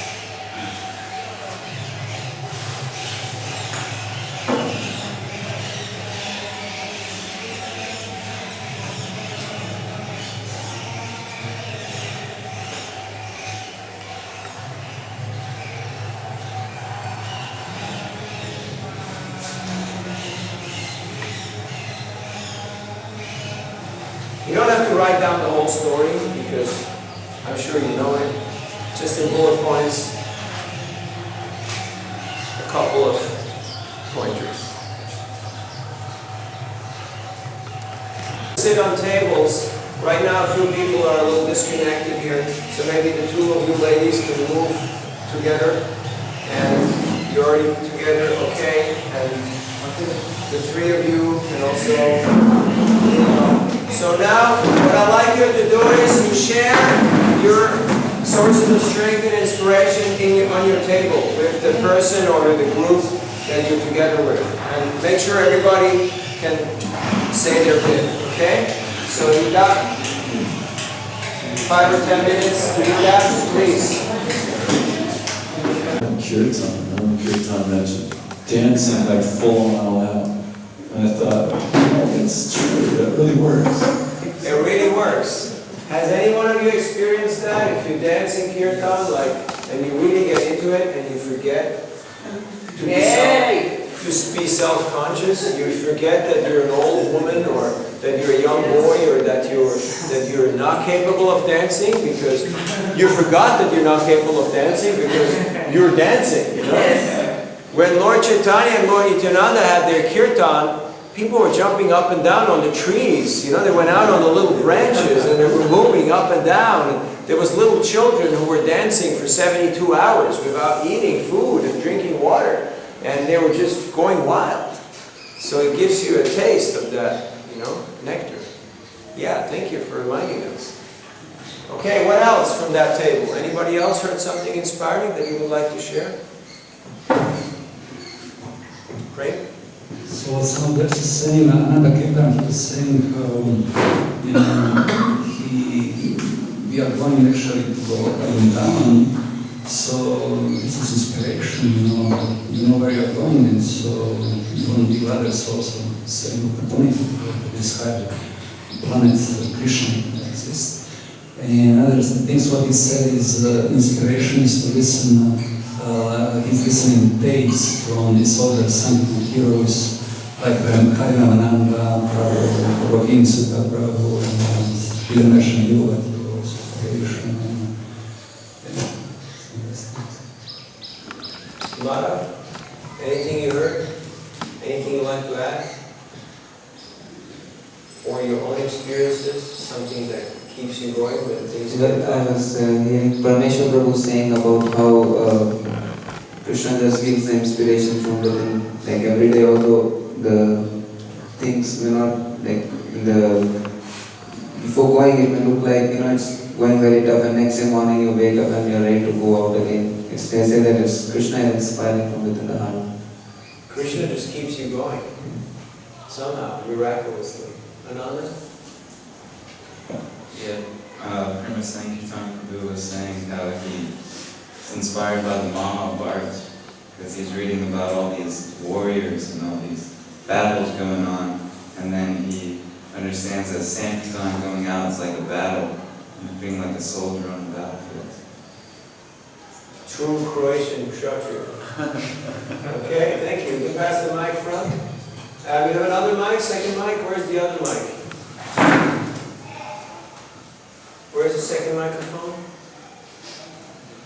Is it to be found anywhere?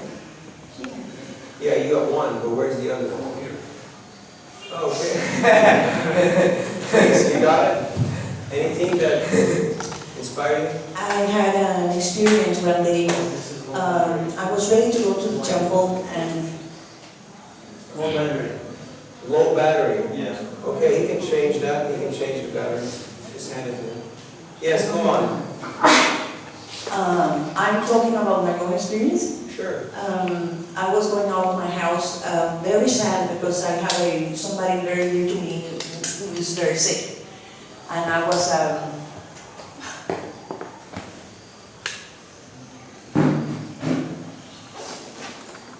talking to Krishna about it. And it was raining. You're going to talk to the mic. When I look at the sky, it was a light in the sky. And I saw why is there's a light in the sky if it's raining. But it was a moon. It was 5 o'clock in the morning. And I was asking Krishna, are you trying to tell me something? Because it was very unusual. When I go to the temple, and the Bhagavatam class started, they were talking about the rainy season and why the rainy season you cannot see the moon. So the rainy season was talking about when you have some kind of trouble and you cannot see the light, right? But I could see the light through the suffering. You understand what I'm trying to say? So that gave me a lot of inspiration because Krishna was talking to me. Nice. Thank you for sharing. You're welcome.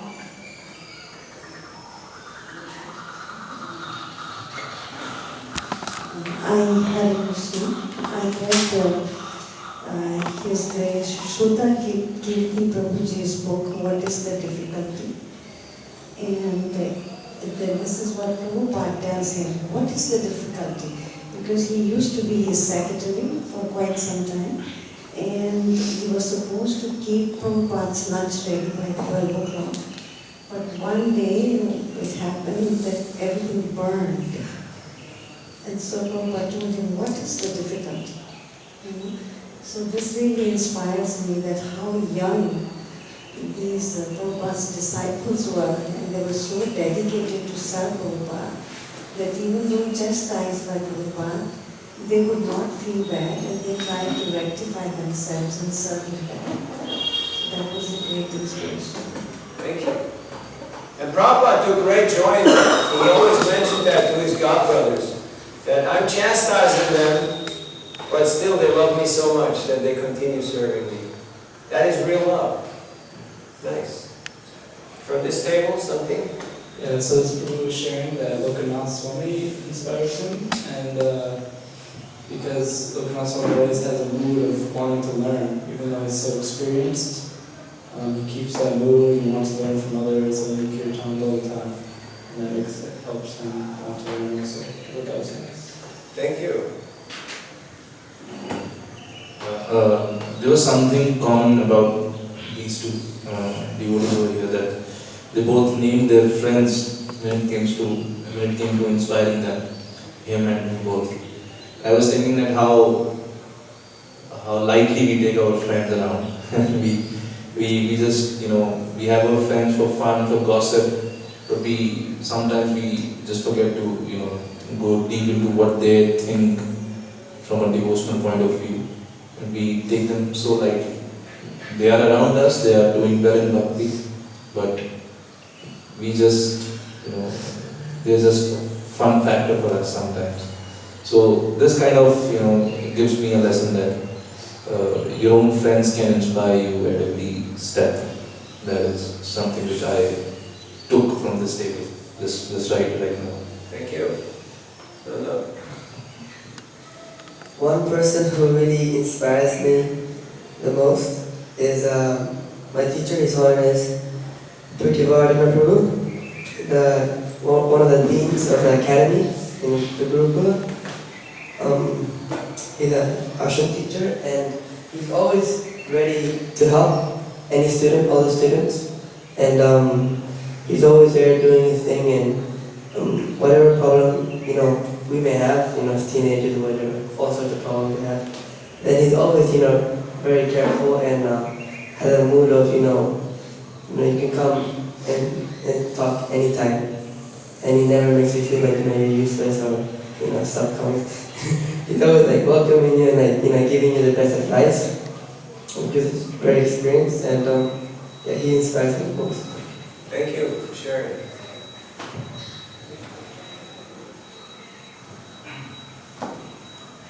Personal experience or experience of what you heard from other Prabhus, whatever you like to share.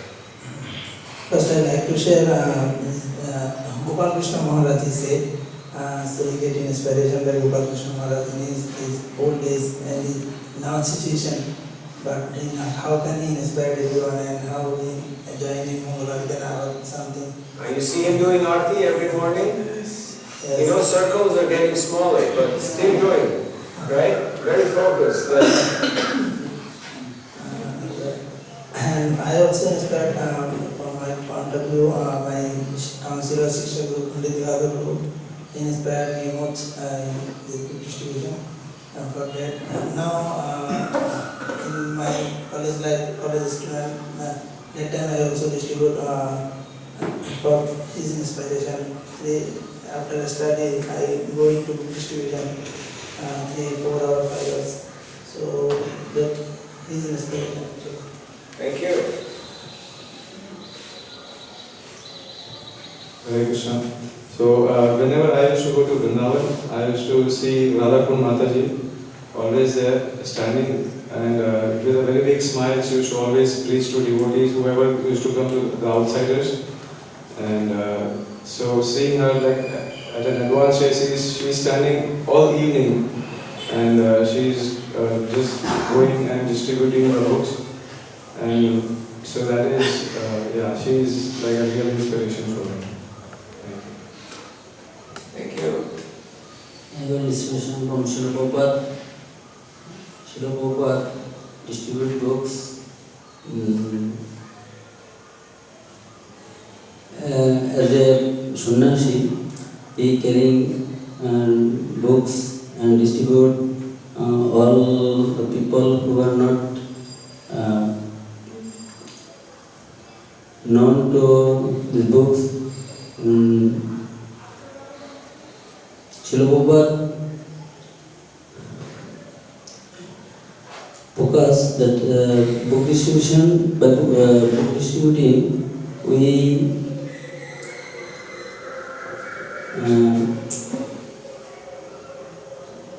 our service, we are the servant of Krishna, and we go back to Godhead. Only book distribution. Thanks. Thank you.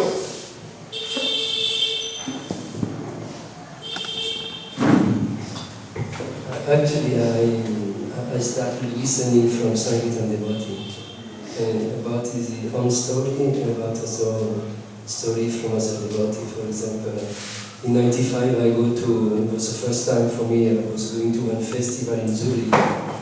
So in Manila I was present in Ramana with so many devotees. And for me it was something, like I said before, was another planet. It was something very outside from this planet. It was something very, I would say, amazing in English. No? It was very nice. So I can understand from this story how it was very important for Srila Prabhupada's service. So it's like to me not to try to send Srila Prabhupada for this. Thank you.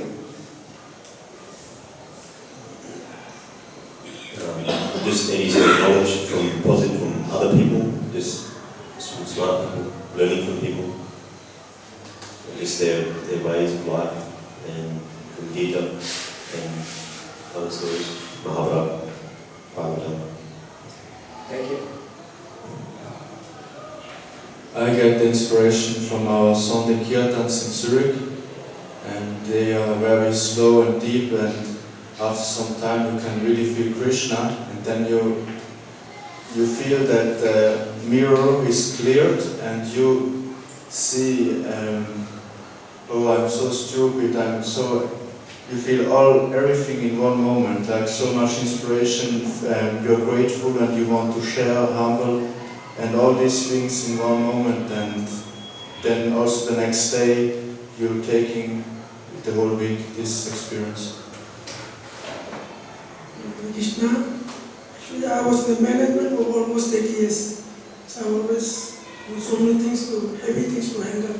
What are you? I didn't get it. Management. Management. Yeah, I gave up everything. I'm free now. And last year, I prayed to my Guru Maharaj.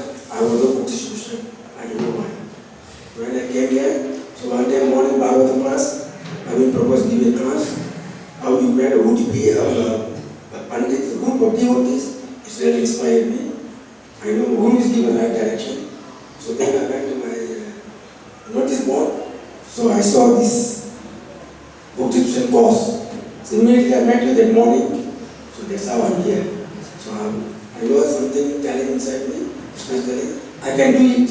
I can reach more people. So why don't I miss the opportunity for all full time distribute books?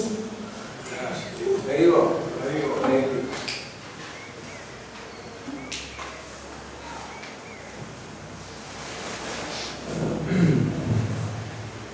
But having meaningful interactions with the people we distribute books to, when you really connect with someone and realize that they're really getting something that can change your life just like it changed yours. So that's really inspiring to keep going.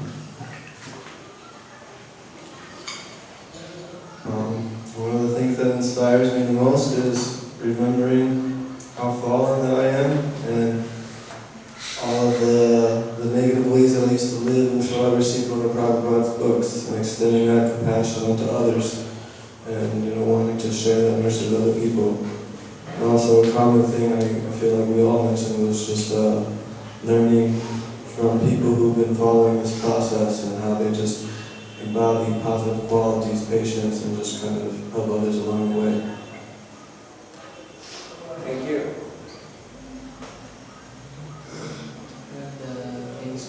You're going to speak up, otherwise people can't hear.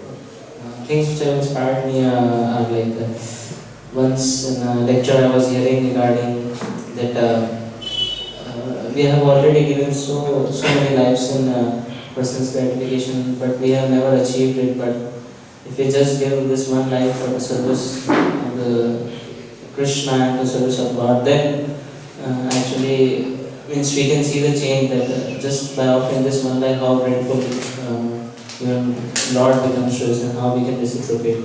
And also one more thing that many times whenever in tough phases, whenever I am there, so when deeply I tend to get answers from others but I am not able to get, so whenever I turn towards Prabhupada books, so many times it happens that some questions are there inside me, but and I get very quickly when I read only some pages, then I get the answer to the point from Prabhupada books, as if Prabhupada is directly speaking through his books. So it really inspires me. Has that ever happened to you? You had a problem, you had a question, and then you just carried on reading, and Prabhupada was just answering your doubt, your question got addressed immediately, instantaneous result. Thank you for sharing. Wait.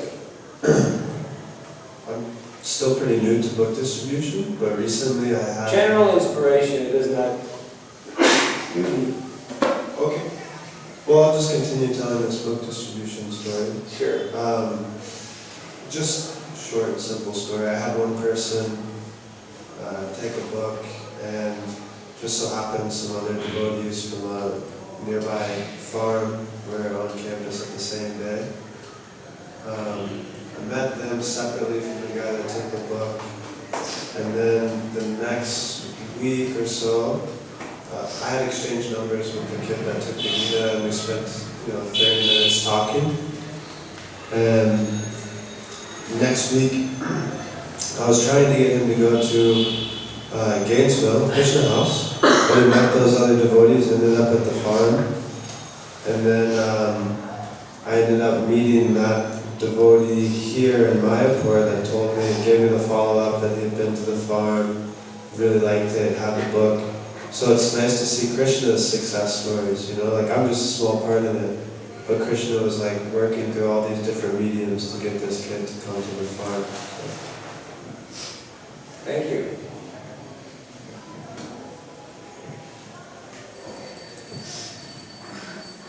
Okay, I'm inspired because it solidifies my connection with Srila Prabhupada.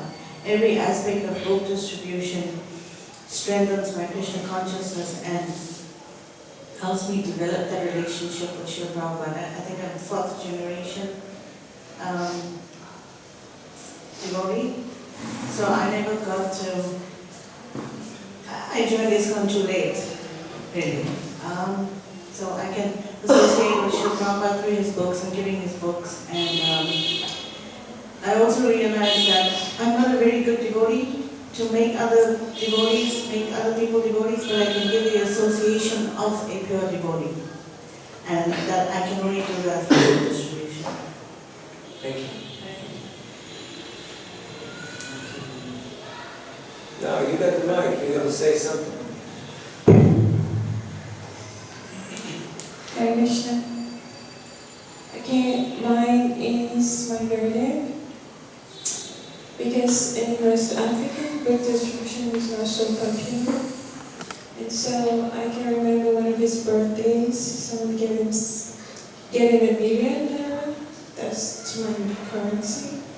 And he was like, oh, I can get books. And he just transferred the whole money just to ship books down to West Africa. And I was like, wow. So that's like an inspiration to me to do more books. Thank you.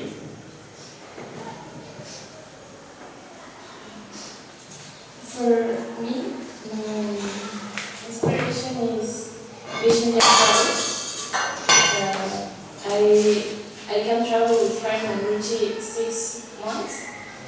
So he's making us going out to the streets every day, even if it's raining or if it's very sunny. He just got an operation and he's there in Cari now, so he's been inspiration. Also, the people in the street that do distribute the book and then they say thanks to you because of your service. This course, it's very inspiring for me. Thank you. For me, it's inspiration like my complicated relationships. Actually, can help me to distribute, like you said, is my therapy. And of course, devotees, Sankirtan devotees, love lectures and relationship lectures. Inspiring me. Thank you. So, did you get inspired? Did you? Yes. What inspires you? Yeah, we get to that. I'm not the shy one in the room here. So, did you get inspired by what you heard? Of course. So, I just like to encourage you to do this regularly, like once a week. We call it Sankirtan meeting. You just get together with the people who are close to you, and you just churn the nectar about your appreciation, your realizations, your nice encounters, the people that you met, all that nectar that Krishna dropped on your head, all that good stuff that you read. Just share that. Tushyanti charamanti cha. Just share your nectar of Krishna consciousness with the devotees. And it will be very deep, it will be very personable. You will forge really nice friendships and connections. And you'll be able to appreciate not just, hey, these are my friends, we hang out together, or we live together, or we may be, doing the same service, but you can actually appreciate how deep, how real, how Krishna conscious they are, how much they got to offer. So that is a practice that should happen regularly. So please do that. In whichever situation you're in, there are devotees around. Devotees are always available. It's just that we have to, get together and do that type of sharing. And it will be very real, it will be very deep. Personally speaking, there's so many things that inspire me.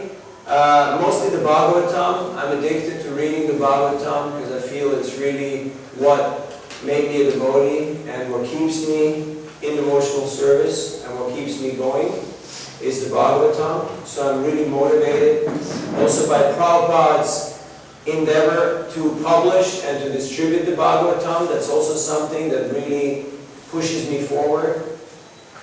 And there are some special people that just make me, certain events. There's certain people who, some of them, I may not even have met personally, but they're just very vivid in my mind. Like, let's see if this comes up here.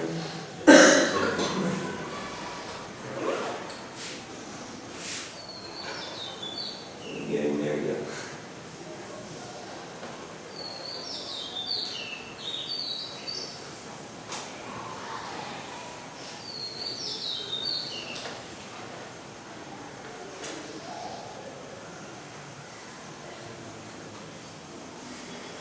Now you just have to get it into the right size.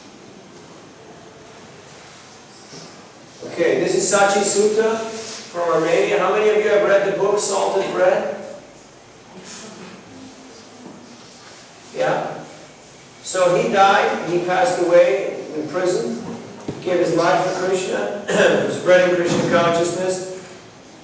I never met him, but just like kids are collecting cards of their sports heroes, I don't know if you had a deck of cards of, sports people like that. We had cards of all the Russian devotees who were in prison.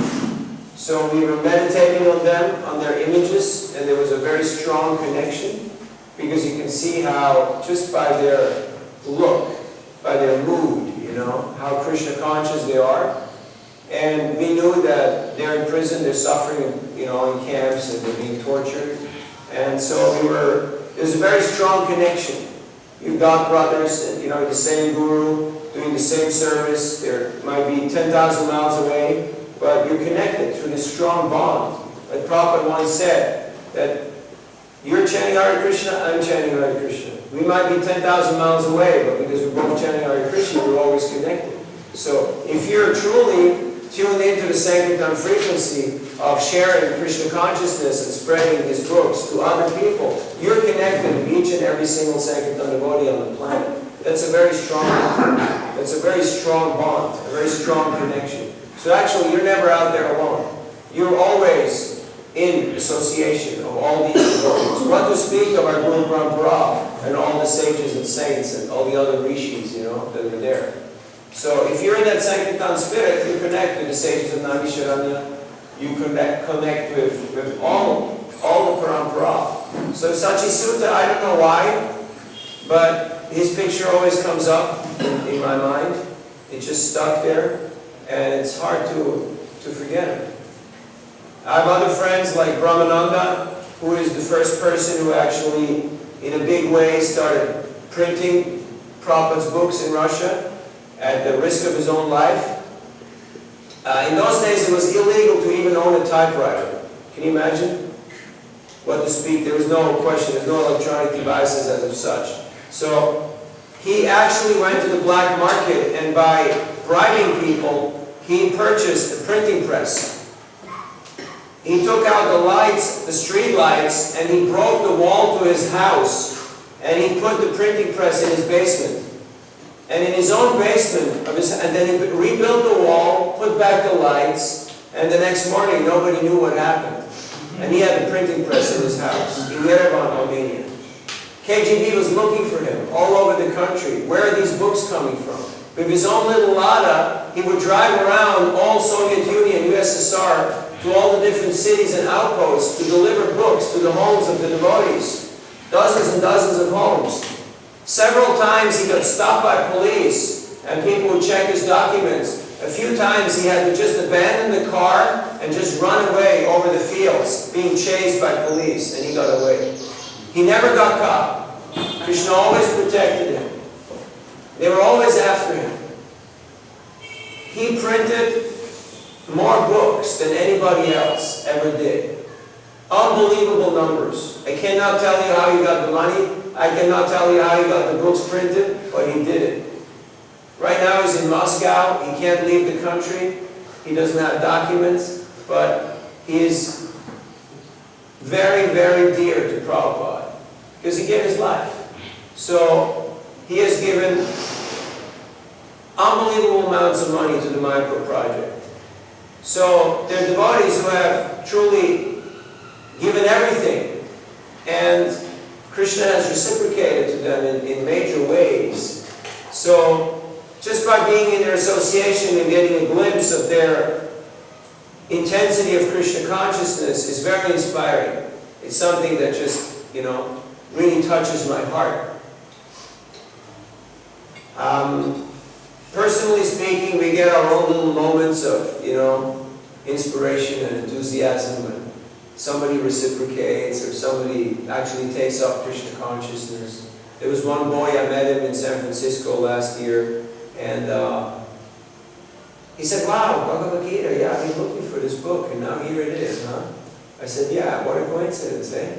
And so he took the book, I gave him an invitation card, I talked to him for a little bit, and he actually showed up at one of our programs.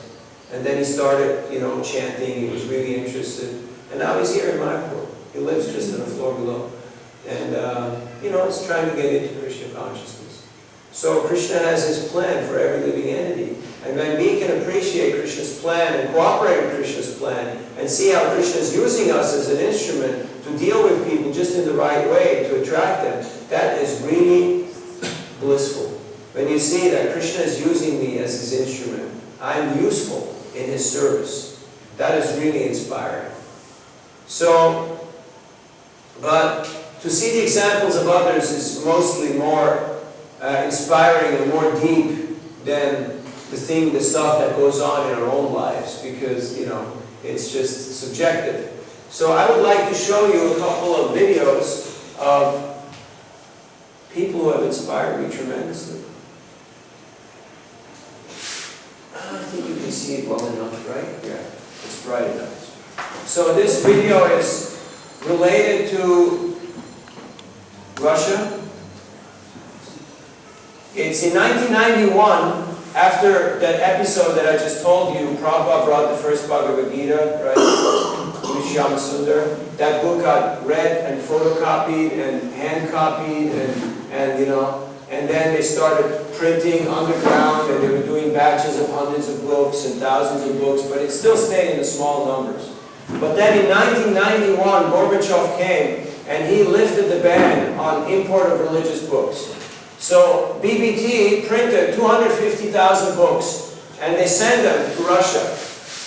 But they got confiscated at the border because the border people were not informed that the law changed. So they kept them in a custom warehouse. And the devotees had to go and demonstrate and fight to get those books out. So that's what this movie is all about. Would you like to see this? Yes. Are you sure? Yes. Or it will change your life. No. You cannot go back to Maya after this. It's too late. Are you ready? Yes.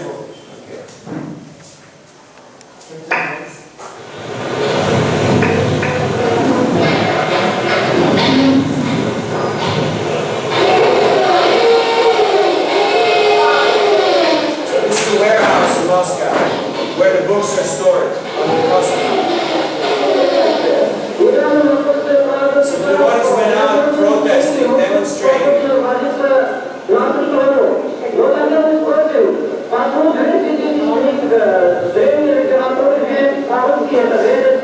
This is right in front of the parliament, they're making demonstrations. Here's somebody giving a book to Boris Yeltsin, the president.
This is Premavati. She's a very powerful lady, very powerful preacher. She was in prison. She lost her baby in prison. And she's preaching to the judge and telling him to wake up. To see what she's going to tell him. Я не могу понять, я смотрю на вас, мне кажется, какое масштабно, вы настолько не красавы, просто на 100 лет. Просто если вы смотрите свет, слушайте, если вы смотрите, так слушайте внимательно. Посмотрите, какие тенденции. Но режим может так работать и жить. Ну, неужели вас мало было вести? Спасибо вам за запитание.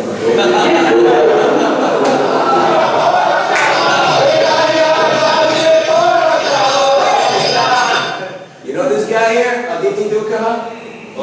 He's here now, he's doing kirtan. Okay? All these guys, they're still around.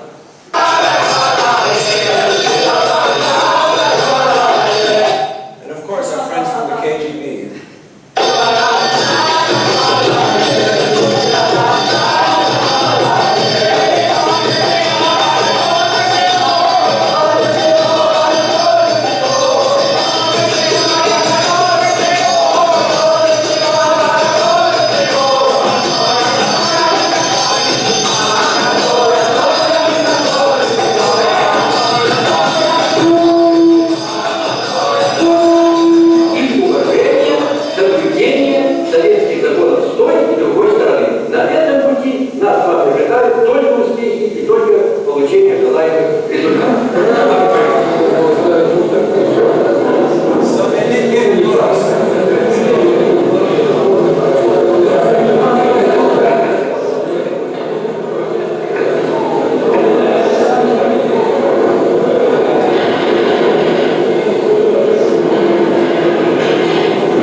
they got the books.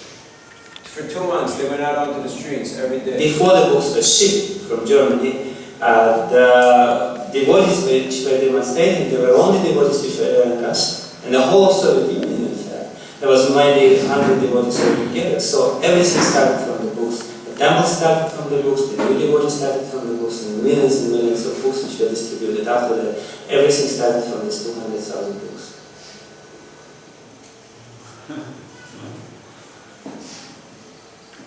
So, there was only 100 devotees at that time, and they shipped those 200,000 books, and then they sold those 200,000 books, and with the money that they got, Brahmananda printed 15 million books with the money that they got. 15 million books. And whatever came after that, it's all built on that. So that's why it says books are the basis, books is the foundation. So, you never go wrong investing in books. I was 15 years old, I went to school, I was a 9th grader. When I met the devotees, I really liked the books. I wanted to have all the books. So I asked the devotee if I can have a full set of books. So, they said, yeah, we can give you. But they thought, this kid doesn't have any money. So they brought me old books from the library. You know, they just put a set together, old books from the reading library. But I was excited, I get a set of books.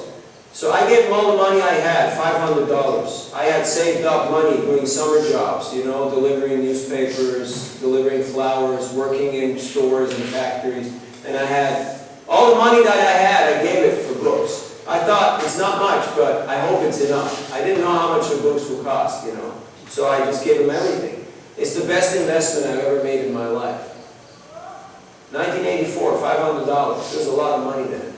But, you know, it was well worth it.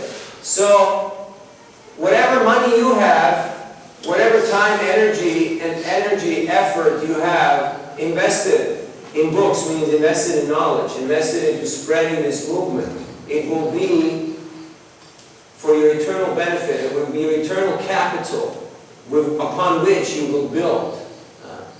So, Brahmananda, he traveled all over Soviet Union delivering those books and encouraging the devotees to distribute those books. He knew every printing house, every paper mill, everyone in the whole country who was related to books. And in this way, they built a huge yatra based on books. So it's very inspiring to see how this has taken place.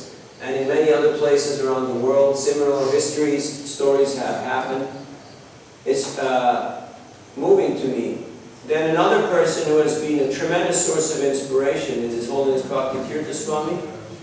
And he would personally go to libraries all over the world and sell them full sets of books. Even in the Soviet countries, you know, East Bloc, he would go there and take orders from the professors. And here, this is 2005, February 4th. This is very short, a few months before he leaves this world. And he is just sharing his realizations with all of us. Would you like to hear what he's got to say? Yes.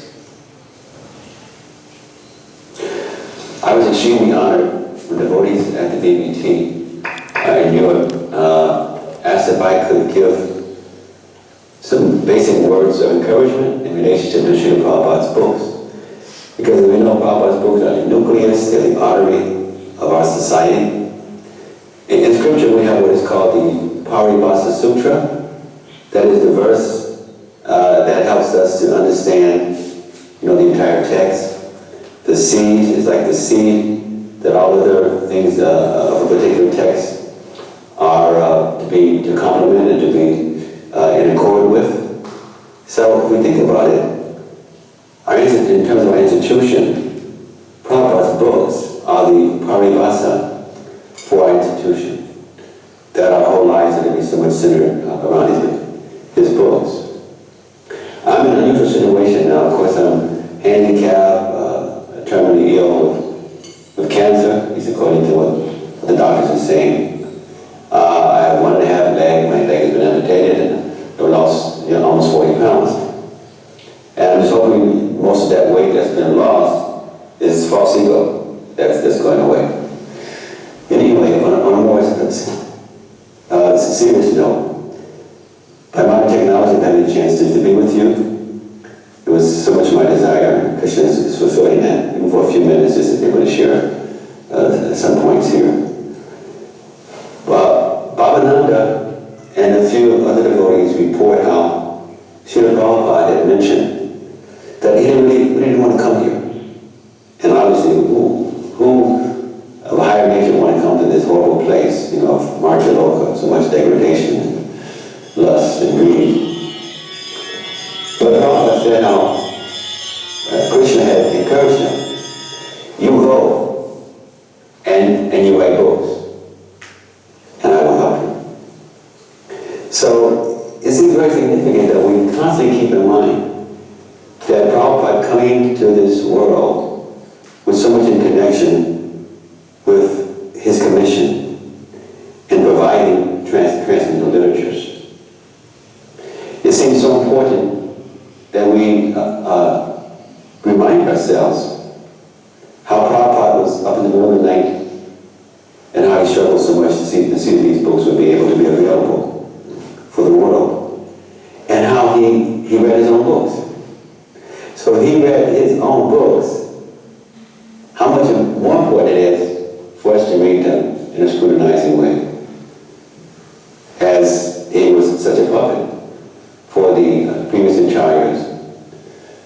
And then Chaitanya Charitamrita explains how such great pure devotees, when they're writing, it's in the spirit of sitting down, and Krishna is actually speaking through them. Practically, the majority of us, we came to this movement due to having contact with one of Prabhupada's books. And if we came another way, we became situated and convinced to remain in the society after reading Srila Prabhupada's books. And so many of ourselves as leaders, we think about it, we're leaders because we're involved in printing the books, distributing the books, selling the books. And in many cases in the past, and for some of us, or some of you, we're still expertly doing that now. Printing Prabhupada's books in so many different languages. I was reading all kinds of literatures and took initiation of all kinds of gurus. And then I read the Sri Ishapanishad, and I was finished. Because from reading that, it gave more clarity in all of the books that I had read. And it helped to clarify karma and moksha and artha and dharma, and most important, it helped me to understand what in fact was Sanatana Dharma that was missing in the other books I read and the other teachers that I taken shelter of. Let me just try to conclude one or two short points. Just as Prabhupada came into this world to make books available to us, we see that in his last days, and even practically last hours, how much he was trying to make sure that the transcendental message was received. How he died on the battlefield. So from Prabhupada's entry into this universe and his departure, we see the importance of his books. So we want to go out of our way, constantly go the extra mile to honor Srila Prabhupada. And how do we do it? We read the books, we distribute the books, we print the books, we worship the books. But most important is that, as Prabhupada said himself about Gita Nagari prophecy, in relationship to Gandhi, that the best way to honor a person is not by monuments, not by horrific kind of glorifications, but by creating a community that represents the ideas that that person stood for. So let us work like hell and try to see more how we can create communities that will represent the ideas that Prabhupada has given us in his books. We don't want to abuse the books by beat each other over the head with things taken out of the books. Sometimes we take things out of context, or we use the philosophy just to beat someone and to try to force them in some way based on our ulterior motives. But we want to worship the books by creating a community that represents what Prabhupada wrote in his books. That means by going deeper and appreciating the essence of the books, living it, and then we can share it as a wonderful, powerful international community. Hare Krishna, thank you for allowing me to be with you.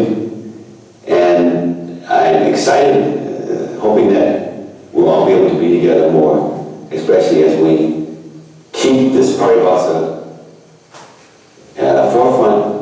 As Prabhupada's books, as the artery, as a major seed for our existence. Hare Krishna.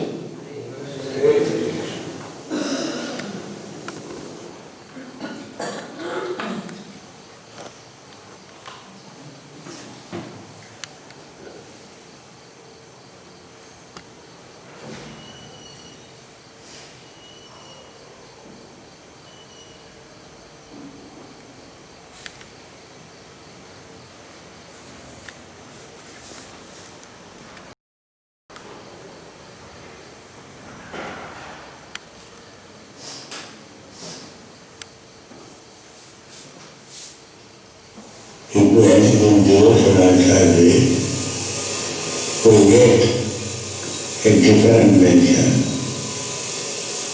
And if we live in the basis of Sanskrit we will not see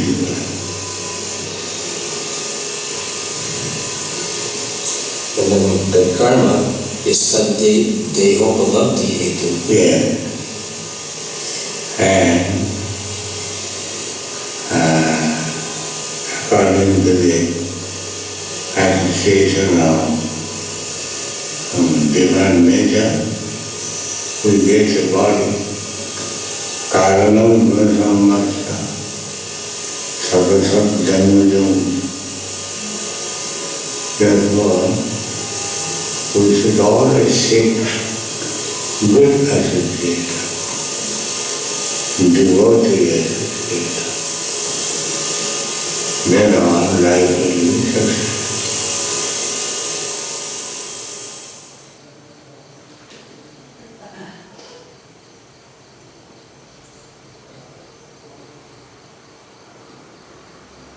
So Prabhupada translated 6 pages of text every day. Every day.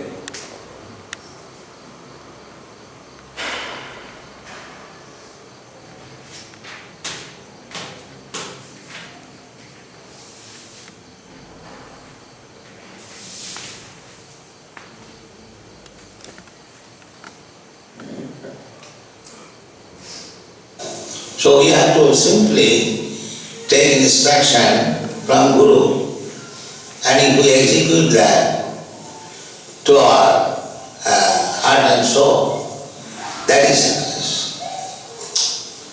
That is practical.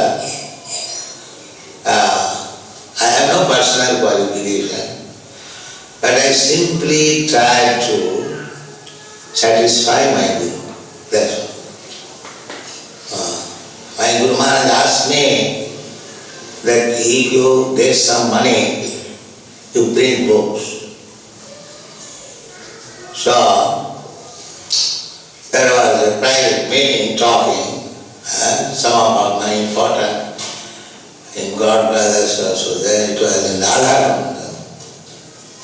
So, Guru Maharaj was speaking to me that since we have got this Bhagavad and Marble Temple, there has been so many dissensions. And everyone is thinking we occupy this room or that room, that. I wish therefore to sell this temple and the marble and bring some book. Yeah. So I took up this from his mom, that is very fond of books, and he told me personally You could get some money, print books. That's why I'm stressing on this point. Where is book, where is book, where is book? So kindly help me. This is my request. Print as many books in as many languages and distribute throughout the whole world. Then Krishna consciousness movement will automatically increase. Jai Shri Prabhupada ki Jai. So, as you can see, inspiration is important because without inspiration nothing moves, nothing happens. So please cherish your inspirations daily. Connect in your heart of hearts with your inner joys and moments of Krishna consciousness, because that's what will propel you forward in your Krishna conscious life and will empower you to help share and spread this movement far and wide. As a homework for tomorrow, please fill out the lifestyle worksheet on page number 32. There's a little bit of self-assessment in regards to your lifestyle. How well are you doing in these different areas that we talked about? You can also read the section on lifestyle and standards on page 24. And we'll meet you all tomorrow here at 10:29. Tomorrow is going to be a real interesting day, just to give you a preview. We're going to speak about teamwork, relationship building, competition, leadership, how to build your team, how to involve other people, how to actually grow this, and then something very interesting, how to follow up and make devotees and actually cultivate people and train them in the practices and arts of Krishna consciousness and in sharing Krishna consciousness with others. So thank you for your kind attention. Please be back here tomorrow at 10:29 sharp. Hare Krishna, Krishna Krishna, Hare